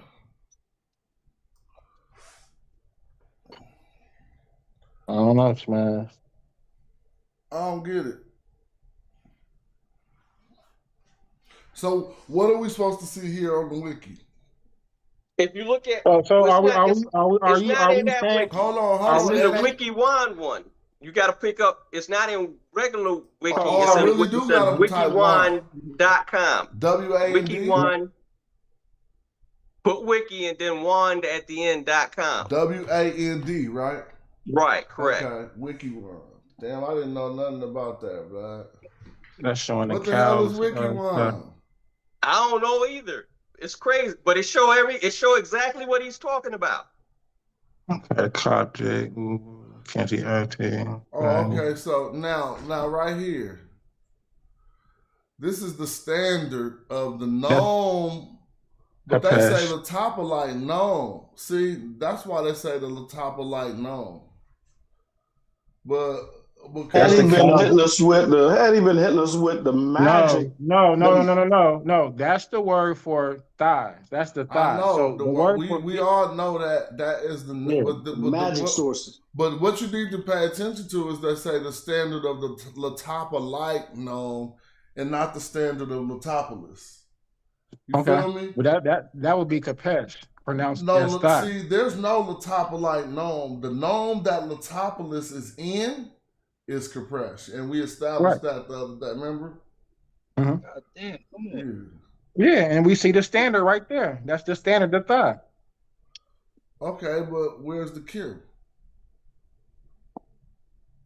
So that's not the Kim. That's the Capesh. That's you know what I'm saying? I didn't say that was the Kim. I said that's the Capesh. I identified that as what it was. That's talking about the entire gnome. But what did happen? I will make an argument that the gnome was known as Kim instead of Lepes. It started out as and then entirely became known as Kim. That I will make an argument as Kim. Kim. As Kim. Mm-hmm. And then look at that is not Kim. That's that was compressed. So that's compressed. Yeah. That's cool. That's standard, yeah. I mean, but you should let that go because if you was trying to make that be where the location of Kemet was, then you already know that that's not what it was. Mm-hmm. You feel me? Or you not? So where is Kemet then? We don't know, but we've seen that all the stories. We don't know. Look, all the stories that we read indicated we don't know. In the South. You didn't hear me continue talking though? I didn't stop at we don't know. Hey, Smash, if you could go back to that WikiWan, it gives glyphs, and I want you to go through those glyphs if you could. Can I ask you a question? Why are you I didn't take us to WikiWan. Why are you going to WikiWan? I took us to the TLA. I get it. I'm just saying, it's just showing. So you're not making a correct point. If that's incorrect, then why would you go there? I'm taking you to correct. I took you to correct. But I took you. That wasn't my source. I'm sorry. I took us to the TLA. I'm not saying nothing. That's between you and him. I'm just saying Kemet is a locality. So I'm asking him why would he do that? We looked at the only post they got on there. Yeah, we know it's a locality of a few different cities put together. Right. So it's not just one particular septdot. It's like a few of them put together.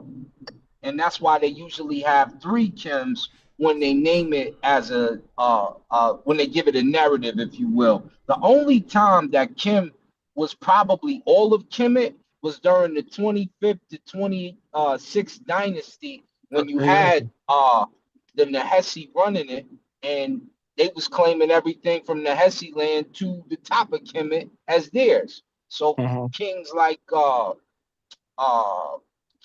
what's our brother's name?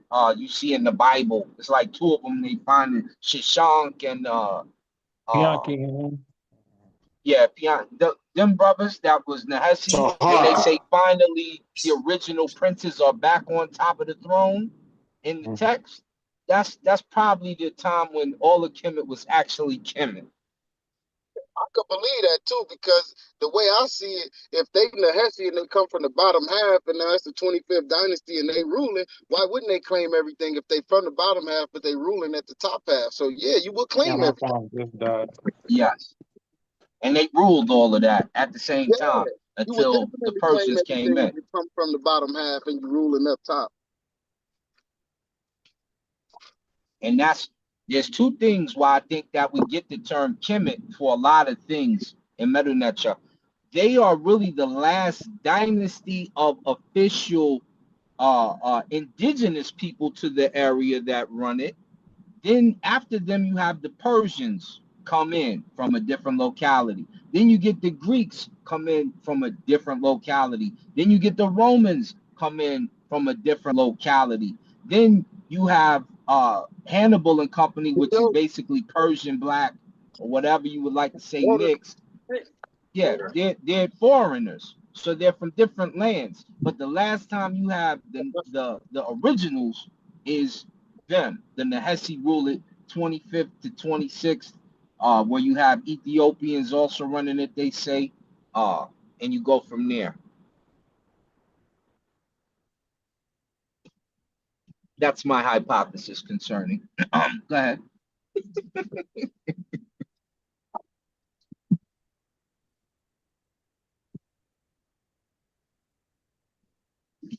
With them being the last of the cultures to run it that were indigenous, this is probably where we start to get the term Kemet as a blanket term, and why the Egyptologists had no problem calling it that and referring it to the Black Land, because they definitely wanted to push out the Nahesi, but it's so many things that include them that eventually where they couldn't even separate the two. They didn't know the difference between the Nahesi and the Egyptian when they did the grave sites and burials to see who's who.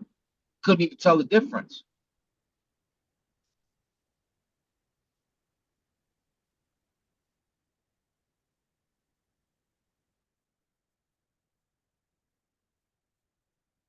Oh, and I did run across one of my primary sources for the for them trying to say that the soil was deified, and it wasn't. The primary on that is going to be the British Museum, and a direct quote from them is that the flood is personified in Hapi, not the land or the color. So that's that. Right, the inundation is right, because that's what they wanted, was that inundation. And the calendar names are named after that. The Arquette season, the Perret season, that's rainy season, that's the flood season, and then the dry season. You don't get none of this. You don't get none of that. So we No know the flood, we temples, can no definitely nothing for the confirm. soil. You get no temples, no nothing. No, you don't even get a coat for the soil. Everything else, Hapi, everything else got a temple, a coat, and everything else to go with it if it get deified. But the soil just don't. No, not until you get to the Greek times when they start to call it black because of the land. Yeah, but see, we know Yet they they got still it put the wrong, so we vitamin can on their always cut. skin. We know they got it wrong though, so we always cut them out. Yeah, well, like I said, when you talk about the originals, you do right to cut them out, because some of their remember, you go from being the Neteru to the Titans, messing with them. So you know what it is. No Greeks. And then and then all of a sudden you get different mythos that go from this was like this to and then Seb ran after so and so and draped her. Heru, then he draped his mama. That snitch of a mother of Heru's, no wonder she's the dog star. Right? They started dogging. Yeah. So you have that at the end of the 7 Scorpions. That snitch of a mother said, blah, blah, blah, blah. You understand? So this is why you have to be careful of how deep you want to go into the mythos to see where things lead to, but as you get into it, understand that the indigenous may not have seen certain things the way that it got to Greece. And this is why the scholars say Greece had a different idea of ancient Kemet than the indigenous in later times, because they start to disrespect it. Let me pose this real quick. So you talk about the Greeks and you talk about the different people. The Ptolemies or the Ptolemies. So is that like Ptolemy? Okay, you say Ptolemy, but we know Ptah. We pronounce it Ptah, right? Ptah. Yeah, but that's That's the Egyptian. Ptolemy is a Greek term.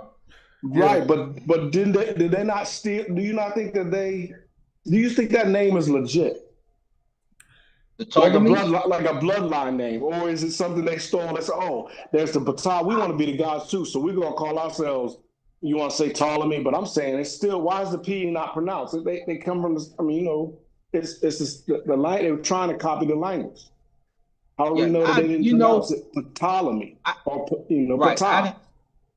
I'd have to study the Greek more in order to see why they consider it Ptolemy as opposed to Ptolemy, like all of us used to say, because I said Ptolemy for a long time. But it's probably no different than Asar, right? So you hear in the African language Asar, you even hear the Il Asar and different things in Aset, right? But we know the Greeks pronounce stuff a little differently, so it becomes Osar. And if you've ever heard like one of my Arab partners or even some of my Greek partners pronounce this, they still have the what do you call not the slang, with somebody an accent.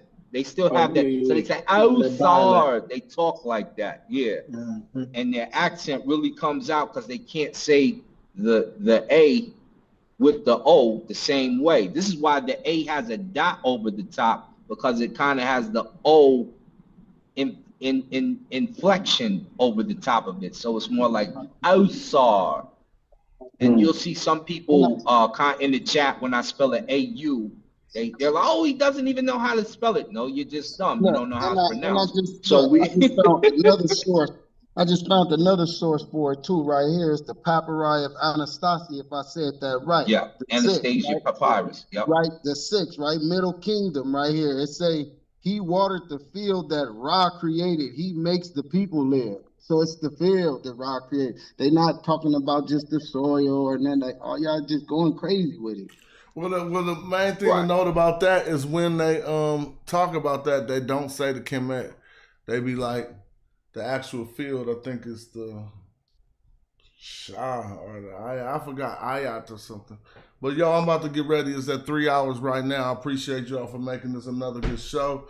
Just ordered me some food. I'm gonna try to get back when I got the time. Maybe I could do some shows talking about some of the business I've been doing or conducting or trying to get right. But I want to thank y'all. Anybody got last words? Yeah, I just say, exactly. It's always a pleasure coming on the show, learning a lot.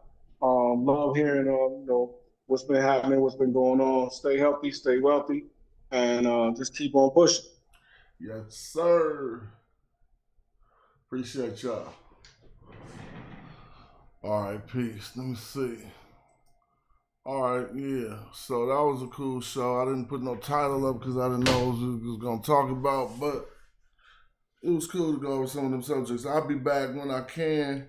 I'm waiting on this shipment, and then I'm going to get on Instagram and try to get some hype. So I'm waiting for some samples to come from a manufacturer. Something that go with them other ones. Because before I put all them out, it's going to be one big old thing, but, they're supposed to deliver that soon. All right, I'll talk to y'all. Peace. Thanks for tapping in. Thanks for the support. Thanks for everybody to support the channel. Thanks for the cash apps. Thanks for I don't see no super chat.